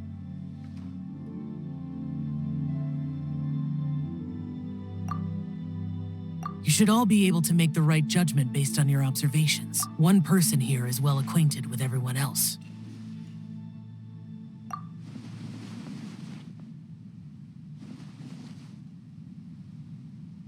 Oh, that's right! Even though you're always mocking Paimon, you're still pretty popular with other people. No, wait! Paimon said she wouldn't talk to you again. Huh? Who else is there?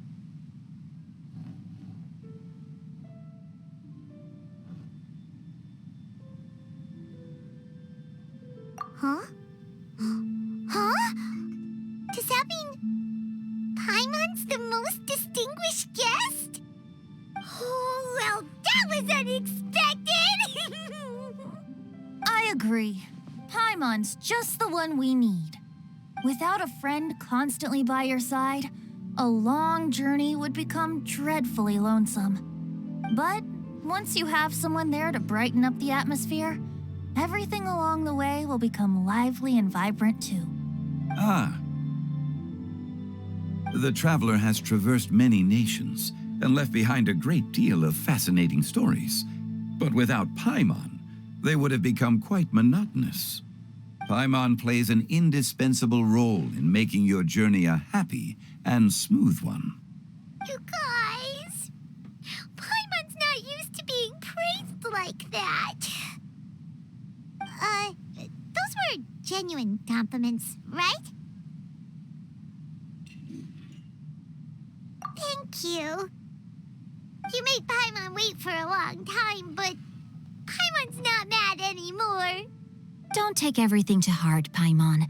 Friends tease each other all the time. That is indeed true. That means Paimon is as important to the traveler as Guoba is to me. Looks like we've come to an agreement. Any objections before we proceed? I trust the traveler's judgment. Then Paimon it is. And now, the world's most excellent traveler's greatest companion, guide, and friend, Paimon, will be refilling and lighting the incense for us. Here you go. Take the match and don't burn yourself. But if things go really wrong, here's a 2-for-1 coupon.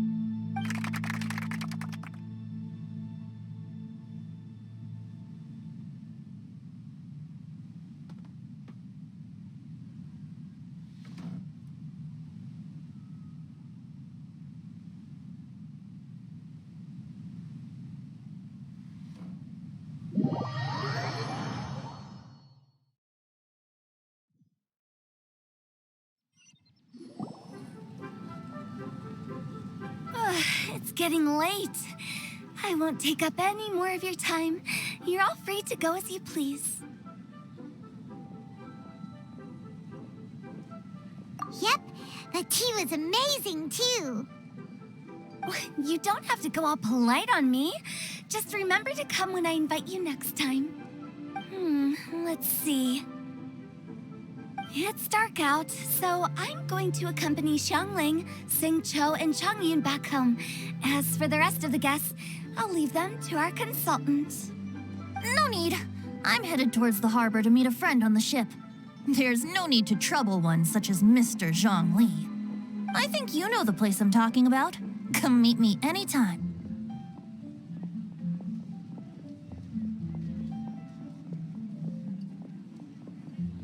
It was great getting to know you all. Let's meet again when the spring breeze begins to blow. Bye. Oh, we should write poetry together sometime.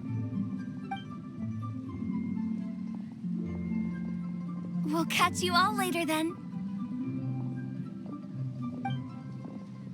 Don't forget to return to the parlor later. There's something I need you to do. Understood. See you later.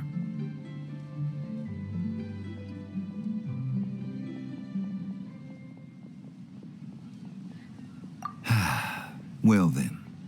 Rex Lapis. Just Zhongli will do. I live as a mortal in Liyue Harbor now. I am just one among many who begin work at sunrise and retire to rest at sundown. If we were to consider status and seniority as Zhongli, I should be respectfully referring to you as Adeptus Shao. Heaven forbid.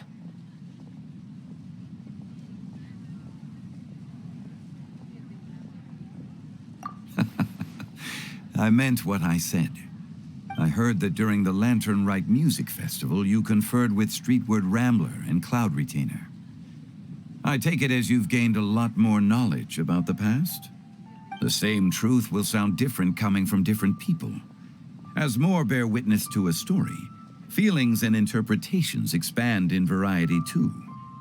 I once had a pleasant chat about the past and present with a Sumeru scholar named Soraya, and learned a few things about her research topic. From the evidence she found and the conclusion she made, her area of research is already very close to the truth. But there are multiple sides to humans and gods alike. In the legends recorded by humans, some gods were depicted as arrogant and condescending, while others were kind and capable. But whether to me, Streetward Rambler, Cloud Retainer, or younger adepti such as Shao and Ganyu, those adepti and gods that may seem extraordinary to humans are something more akin to close companions. This was as true back then as it is right now. Just how Shao may seem unapproachable to most, but the Traveler has proved otherwise. So there's no need to dwell too much on certain things. Zhongli, what you're saying is... It looks like you understood what I meant. The director asked me to accompany you on your return, but I don't think you'll need my protection. I'll be taking a walk around and admiring the night scenery. After that, it'll be time for me to go back and meet up with the director. Goodbye for now. Bye, Zhongli! Everyone's gone now. Paimon always feels a little empty inside when a lively celebration ends. But at least you always stay by Paimon's side. No. Paimon got it mixed up. Paimon, the best and most distinguished travel guide, will always stay by your side, Traveler. Good that you're aware of that. Shell, is there anything else you want to do? We could take you on a tour of Liyue Harbor. No need. I've stayed here for much longer than I had expected. The city lights are a fine sight, but it's time for me to leave. The events of today occurred so abruptly. I appreciate your kindness. Okay. I'll see you next time then.